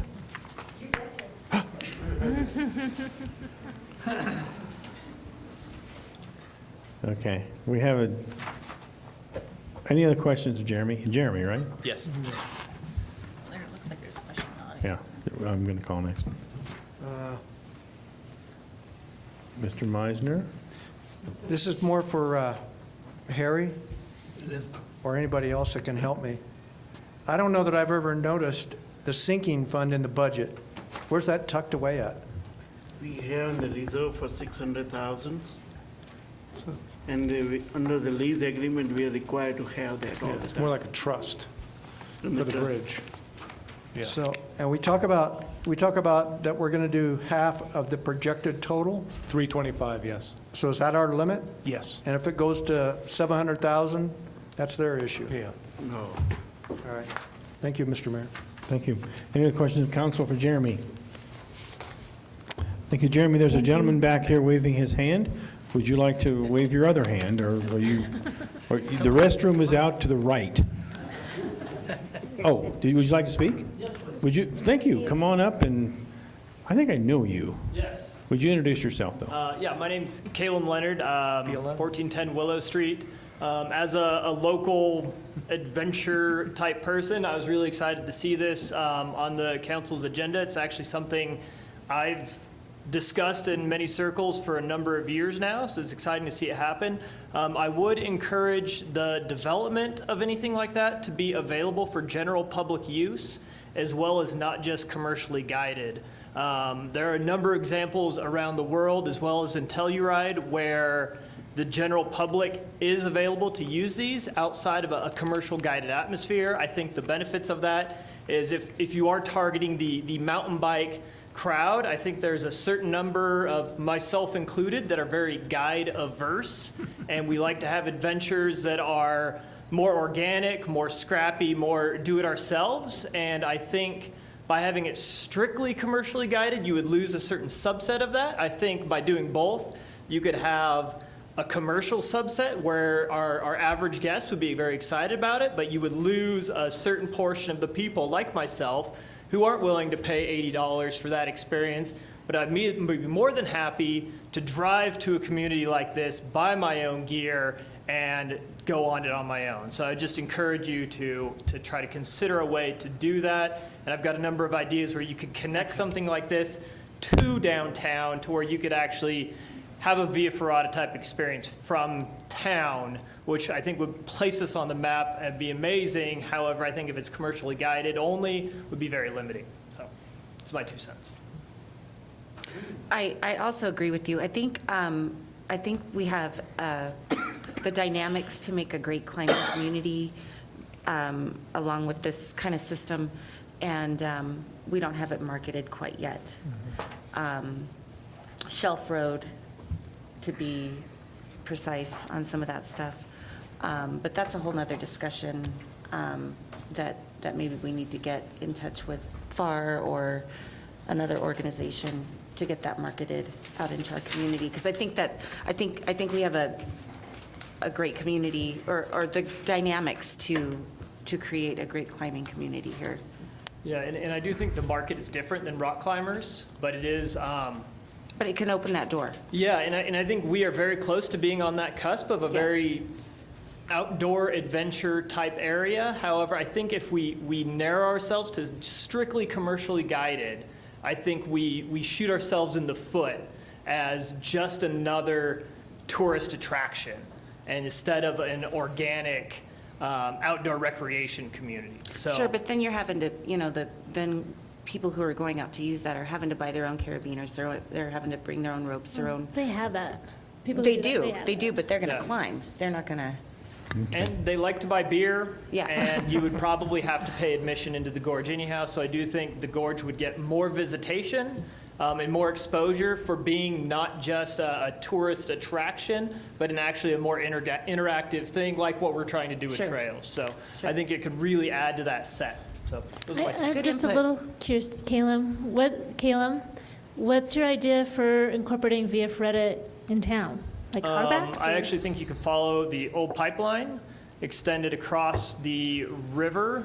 You would have tunnels. You would have exposed cliffs above Class 4 rapids. And eventually you could tie into this system and access the ridge and then hike all the way back to town. But so you could go through, and I've explored a number of them, and you can actually go hike through all of those tunnels. And it's a fun adventure. And I think if it was strictly on that commercial guided, it wouldn't be so much of an adventure, it'd be more of a handheld type thing. So, but it's feasible. I think you'd have to, without that much work, really. You stay up at night a lot, thinking about, I stare at a lot of fantasizing about maps, these things. and I do a lot Okay, of hiking. all right. I think we're getting in the weeds here, and my question is, who's paying for it and it ain't free? Just saying that. I would. I get would it, but- Compare it to our trails in that we're building trails which cost money. Not as much as this. Yeah. Good idea, good idea. We can have that discussion Yeah, later. and We can have that it's discussion It's a seed later. that's planted. If you want to broaden Sure. your horizons, I think that's the way to go rather than Good. as is, it's another zip line tour. Thanks, great. So, Thank you. Jeremy, did you have something to add? Yes, Mr. Mayor, just in a response, we have a responsibility to the community to negate the city's liability.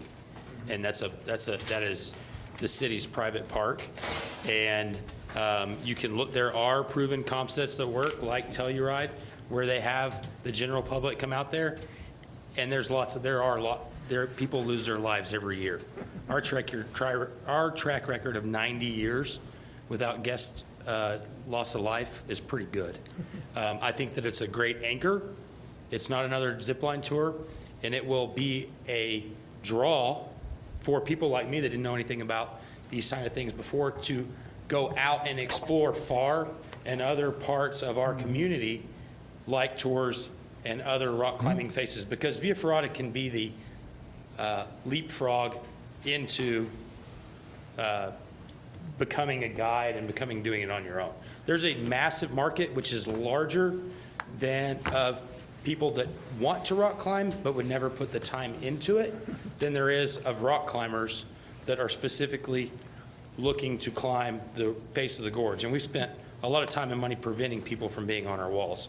So we look at it as an opportunity to now let them enjoy the natural attraction without anything else. Mr. All right. Mayor? Yes. I would like to make a motion that we approve the consideration of Royal Gorge Bridge sinking fund provision and major attraction request for the Via Ferrata. Second. Second, Ms. Gonzalez. Thank you. Any discussion on that motion? Hearing and seeing none, would you call the roll, please? Councilmember Cochran. Aye. Councilmember Gonzalez. Aye. Councilmember Hamrick. Aye. Councilmember Meisner. Aye. Councilmember Turner. Aye. Mayor Pro Tem Smith. Aye. Unanimously carried. Okay, thank you. Thank you for coming. Let's go on back to number 11, which consideration of municipal code update pertaining to the transfer of budget funds, Ordinance 1, Series 2019, for introduction and first reading by title only, entitled, an ordinance for the City of Canyon City, Colorado, amending Title III of the Canyon City Municipal Code by the addition of a new chapter, 3.60, concerning the city's budget process. We have a discussion from our administrator. Yes, Mayor, the city charter requires the city council to reconcile any of our line item accounts that exceed $5,000. We have hundreds of those accounts that come to your attention at least twice a year.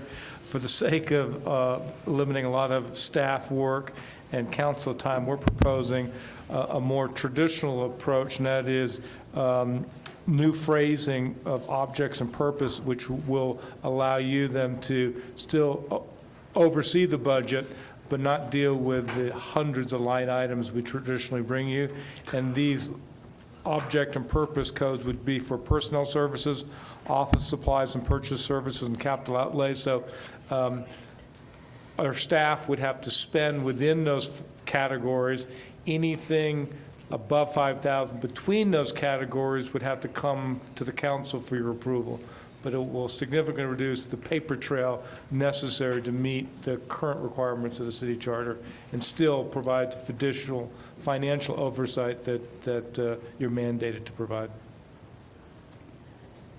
Any questions of the administrator? Mr. Meisner? I still have a question. I still have a question in regards to item B, 3.60.1, or .010, where it says, it basically is describing the objects and purposes, but then it includes that, but not limited to. And as I'm understanding it, there will only be 4 objectives, and I realize the but not limited to offers us some flexibility. But if we want to add a group later on, we can do that. I suggest we exclude shall include but not limited, or shall include, or we delete but not be limited to. We have no issues with that. We would agree with the council member. Any questions? Yes, ma'am. Would this proposed change save the city money by reducing work hours for the staff? Well, at least reallocate the work hours to higher priorities, absolutely. Okay. Yeah.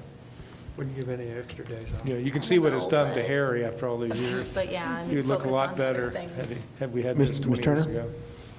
I wondered how we came up with the $500 or $5,000 threshold. Why was that number selected? That's your current threshold with the existing line items, so we simply wanted continuity and consistency with that. We actually originally proposed 10, but council member over there brought us back to our reality. But we have no issues with 5,000. We think it's a reasonable level of accountability. Okay. Mr. Well, In plain people's terms, I think, basically, my intent was that those department directors would have flexibility to manage their budgets and move things around within a $5,000 limit within their budget. Anything in excess within their budget or anything in excess of $5,000 between any one of those 4 projects has to be pre-approved by council. I fundamentally have always had a problem with, at the end of the year, approving all these things that have already been done. So I have no choice but to say yes, even though I say no. okay, well, anyone on this side want to comment? It's your turn, I mean. I just want to make one comment, and that's the only reason why I am considering this, Harry, is because my experience with you and your department's excellent track record and my confidence in your department. And thank you, we continue monitoring this throughout the year. Ms. Turner? I just noticed there's a typo on the bill or the ordinance. It has series of 2018, but I think it should be series of 2019. Yeah, go ahead. Thank you. Okay? Keep in mind that we're still going to get a fully itemized budget for purposes of reviewing the budget. And keep in mind, there's a proposed resolution, I believe, that we're going to get quarterly reports in terms of all of those transfers that are happening. So, and I'm understanding that that resolution would be that in the quarterly report, we would also have the opportunity at that point in time to approve any of those expenditures over 5,000.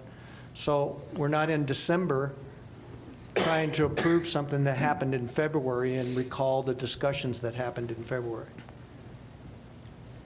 Is that Correct. Correct. That's correct, I think.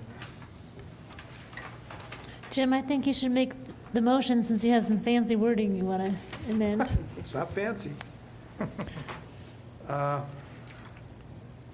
Please. Mayor and council, I move that we approve ordinance 1 as modified, say in series of 19 on first reading. With the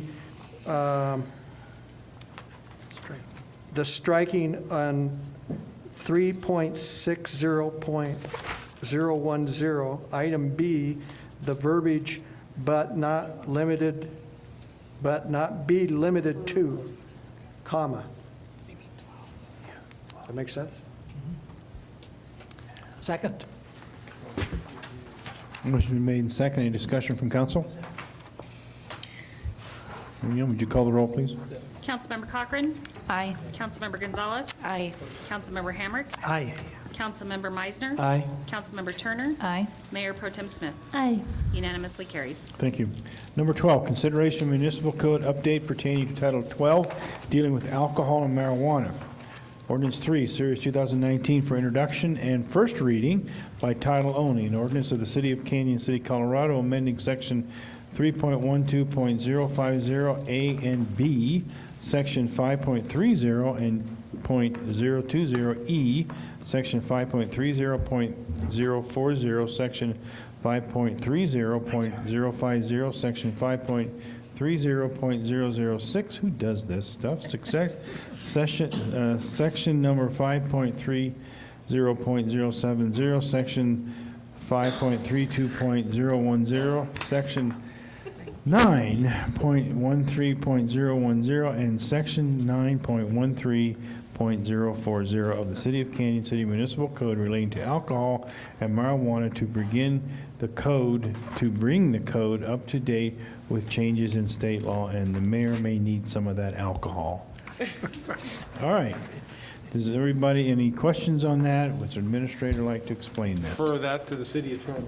So last year during the general session, the General Assembly reorganized one of the titles to the Colorado Revised Statutes, Title 12, moved a whole bunch of things around and moved alcohol and marijuana to Title 44. And so all this does is change those statutory references. It makes no other substantive changes. Any questions? Mr. Mayor, Yes, sir. I move that we adopt ordinance 3, series of 2019, Don't you have to read the whole ordinance? for introduction No, and I'm first just reading, kidding. et No, cetera, no, et no. cetera, et cetera, No, and thereof, I'm sorry. therefore the. Could I have a second? Second. Thank you, Ms. Cochran. Any discussion on that motion? Well, I had a question, but I do have a discussion question, I guess. Item 7, or Section 7, which is on page 2. This is probably for Catherine, I guess. They're talking about the 500-foot restriction as not applying or only applying to hotel. Is that a change, or what's the deal there? That is in your current code now. You do not have that restriction. You have eliminated it. I don't know when you did. It's been like that since I've been here. Okay, I think I understand now. It's in the state statute. So there's typically a 500-foot limit in the state statute, but you have the authorization to eliminate it, and you did at some point. Any other questions? Anyone? Did you make the motion? I did make the motion, but I do have a question was just a curiosity question. Page 3, Section 8B, the security guard means any natural person? What would be an unnatural person? A natural person is an individual, like you and me, as opposed to, sometimes a person can refer to like an entity or, you know, some type of corporation, so a natural. Keep it So it's not natural. necessarily unnatural. Organic. Okay, we're getting into the weeds on this one. Any other discussion? Well, it's a marijuana one, come on. Jen, please. Gotta keep it fun tonight. Got to keep it fun, a little light. All right, made and seconded, more discussion? Would you call a roll, please? Councilmember Cochran. Aye. Councilmember Gonzalez. Aye. Councilmember Hamrick. Aye. Councilmember Meisner. Aye. Councilmember Turner. Aye. Mayor Pro Tem Smith. Aye. Unanimously carried. Thank you. Let's go on to 13, consideration municipal code update pertaining to alcoholic beverage tastings. Mayor and council, the state recently increased the number of days and times that you can have tastings at liquor stores, and so from 104 to 156. City currently limits tastings to 52 per year, and what we're recommending is to go to the state standard of 156. And we've checked with all our local liquor stores, and they concur with that recommendation. Okay. Any questions of the administrator? Mr. Meisner? Tony, on page, I don't know about page, of the ordinance, item B, section 1B6, Yes. where did those times come from? Do you know? Those are the new state law Yeah. times. Oh, okay. Yeah. I believe yours is Don't want you 7. tasting too early in the morning. I think yours is till 7, no later than 7 right now, Yeah. so that would change it to 2 I was a hours. little more concerned about the 11. Oh, Ms. Kind of Gonzalez? restrictive. Ms. Gonzalez? Yes, go ahead. Does this also now include grocery stores that can sell wine and beer? I don't believe a grocery store can have a tastings license. Okay. Yeah. Yeah. So this would just be. Liquor stores. Retail liquor stores? Yeah. Okay.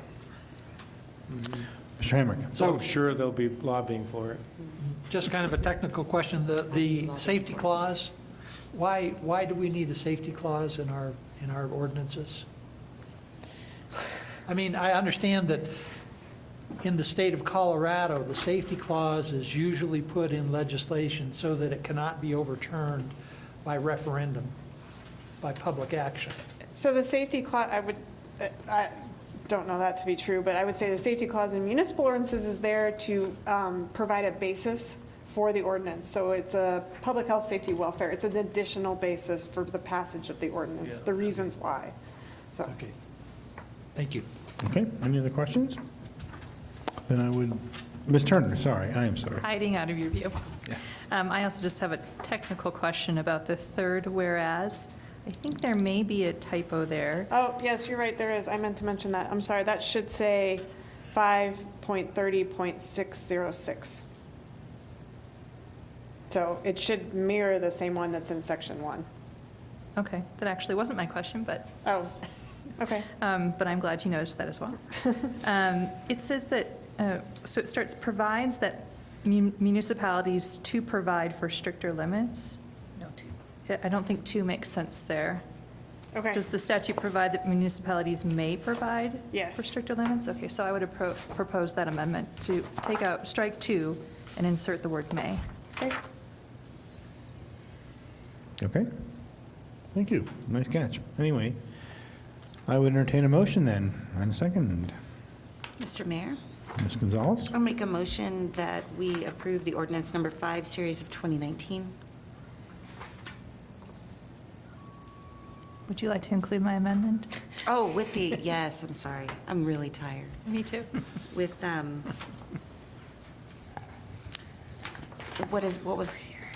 The amendment was to the third whereas. To the third, yeah, to the third whereas to change to may. Correct. And we're going to change that fourth whereas as well. The other one. The The number. citation, the Correct. section. Section code. Yep. number. Was that good enough? Second. Okay. Made and second, any discussion on that? Mr. Meisner? Just a question, I'm confused, why wouldn't a grocery store be able to do a tasting? I don't think they're allowed to, but I'd have to double check to be sure. I don't think they are either. They're not. certain under types of retail. licenses Yeah. can't access the tasting license. Not everybody. Because this gets- is hotel and restaurant?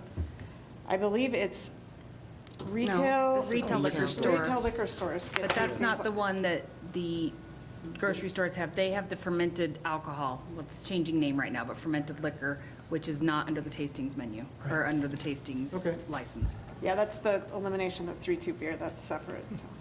Yeah, it gets really, Okay. got some. Any questions or discussion? Would you call the roll, please? Councilmember Cochran? Aye. Councilmember Gonzalez? Aye. Councilmember Hamrick? Aye. Councilmember Meisner? Aye. Councilmember Turner? Aye. Mayor Pro Tem Smith? Aye. Unanimously carried. Thank you. Number 14 is the second reading and adoption by title only of ordinance 36, series of 2018, entitled An Ordinance of the City of Canyon City, Colorado, amending Title 6 of the of the Canyon City Municipal Code by the addition of new Chapter 6.11, establishing a deer harvesting program. Would you like to comment, Mr. Administrator?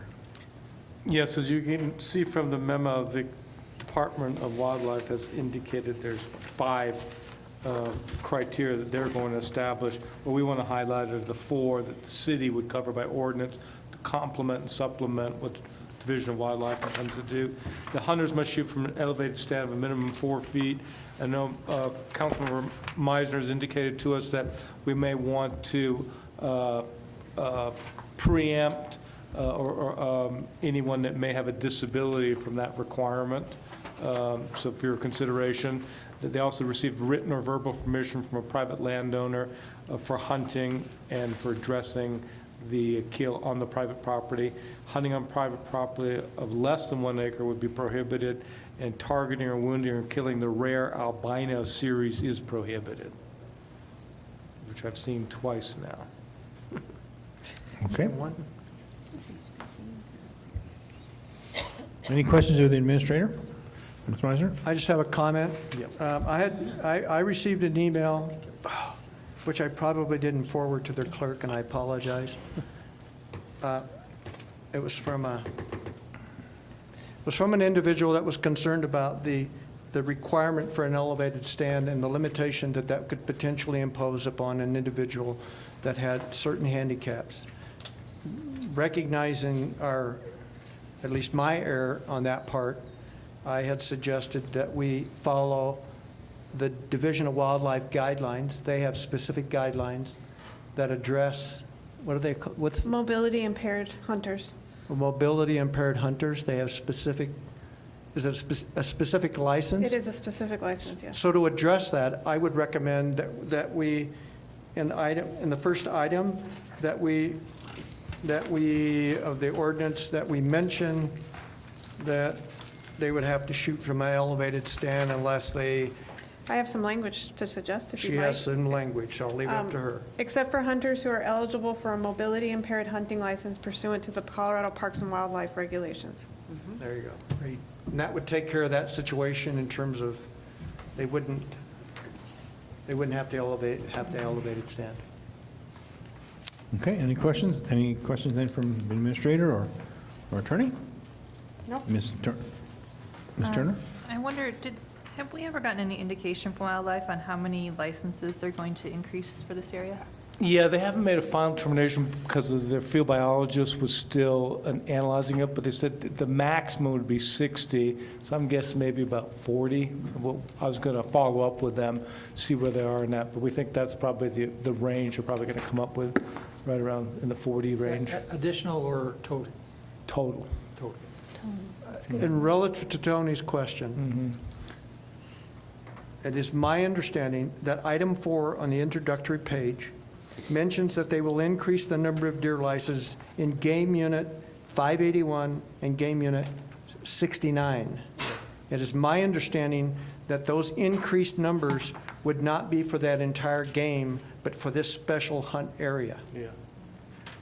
Does everybody understand what I'm saying? Yep. So in other words, Game Unit 581 may be 60 licenses, and there may be 25 licenses specifically for this special hunt unit. And that's what we're trying to achieve, is that special hunt unit, which will be listed as a hunting unit in the new brochure and hunting information available in the big game information with the Division of Wildlife. And I don't know if you noticed a couple weeks ago the helicopters that were kind of hovering all around town. And if I understand correctly, that those were from the Parks Department, and they were doing deer counts. And I'm assuming those deer counts were to help to come up with that number that they needed for the licenses. And they do that all over the state. Oh, I thought they were looking for me. Thank you so much. You can feel a little better Usually now. they were black helicopters too. Okay. Any other discussion? I would just like to point out that on social media, it can be pretty harsh, the judgments and comments made about just about anything, especially anything that city council does.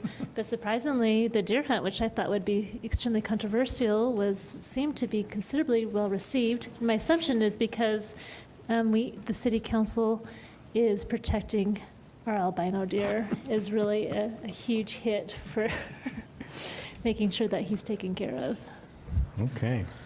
He was in my front yard yesterday. Wow. All right. Who's? Yours? I would then ask for a motion and a second. Mr. Hamrick? Mr. Mayor and Council, I move that we approve a bill for ordinance number 36, series of 2019. With amended language. Yeah, this It is 2018? Yes. 2018, as amended as suggested by the city attorney. Second. Second, Ms. Cochran, thank you. Any discussions on that motion? Mr. How can it be 19? Well, the first reading was in 18. Oh, right. Okay. Thank you. Uh, Yes, sir. Did you include the amendment? Yes. I got distracted. I just want to thank, Catherine, thank you for that language. I really appreciate that. Okay. Hearing no more discussion, would you call a roll, please? Councilmember Cochran? Aye. Councilmember Gonzalez? Aye. Councilmember Hemrick? Aye. Councilmember Meisner? Aye. Councilmember Turner? Aye. Mayor Pro Tem Smith? Aye. Unanimously carried. All right, so move on to number 15. This is a consideration of development requirements regarding stormwater easements. Could I have comments from the city administrator? Yes, this should be noted as the John Hamrick Memorial Measure. He recommended this, which we think has great validity. The council back in 2017 kind of rolled back some of the easement requirements, which we thought were positive as far as promoting development. But one of the adverse consequences is that we're only really requiring easements from major subdivisions and site plans. So a lot of our projects don't fall into that category. So this intended ordinance would hopefully preserve existing drainage ways to eliminate the future necessity of the city having to pay for conduits or stormwater facilities.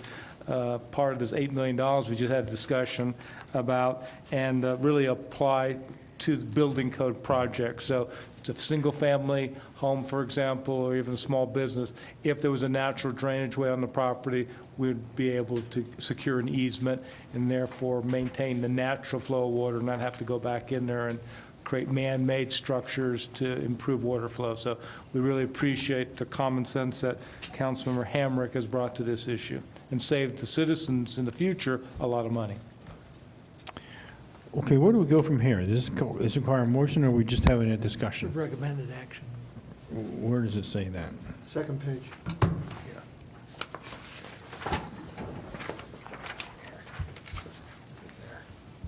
Oh. So we recommend you redirect this to the planning commission. They'll work this up and then bring it back to the council for Okay, future so, action. so be so directed, is there on the recommended action? Is that what you're looking for? Yes. Is that good enough? Yep. All right, thank you. Let's move on to number 17. This is consideration of the data disposal safety and breach policy per House Bill 18-1128. Invite the administrator to discuss that. So I'll take that. As you know, last legislative session, this House bill was passed requiring the city to adopt a policy for disposal of personal identifying information. So based upon that, we drafted up this policy.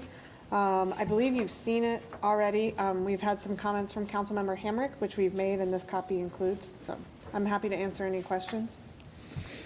Any questions on it?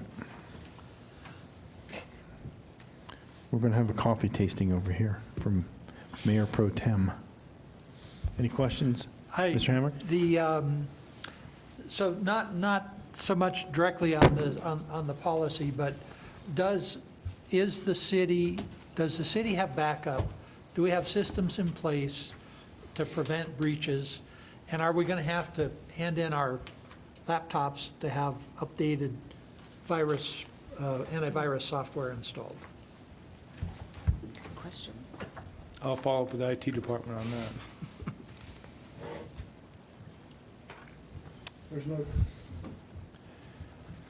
There's none of the data that's an issue here that's on those tablets, is that not correct? There shouldn't be. But the issue is that we do use a city email system. Yeah. And so Someone that's could infiltrate through that That mechanism. goes on Right. Yeah. personal So we- devices. Especially the yeah, Russian. In terms of a lost tablet. No, we don't have to worry about that. We have to worry about They're viruses. probably trying to get into the Starbucks Okay. system. And this is to conform with a state statute. Yeah. It's kind of like, I'd like to then have a motion in a second, unless there's any more discussion. It's a never-ending battle. Ask Marriott. Yes. Yeah. Well, my daughter does that all the time, and it is a battle. Could I have a motion in a second? Ms. Cochran, thank you. Mr. Mayor, I make a motion that we adopt the City of Canyon City Data Disposal Safety and Breach Policy. Thank you. I have a second. Second? Mr. Hamrick, thank you. Any discussion on that motion? Would you call the roll, please? Councilmember Cochran. Aye. Councilmember Gonzalez. Aye. Councilmember Hamrick. Aye. Councilmember Meisner. Aye. Councilmember Turner. Aye. Mayor Pro Tem Smith. Aye. Unanimously carried. Thank you. We are going to drop number 18 Yes. for competitive, but would you like, Mr. Comment, Mr. O'Rourke, would you like to comment on that? Yeah, talking to Councilmember Meisner, we think it's prudent and fair if we put this out as an RFP.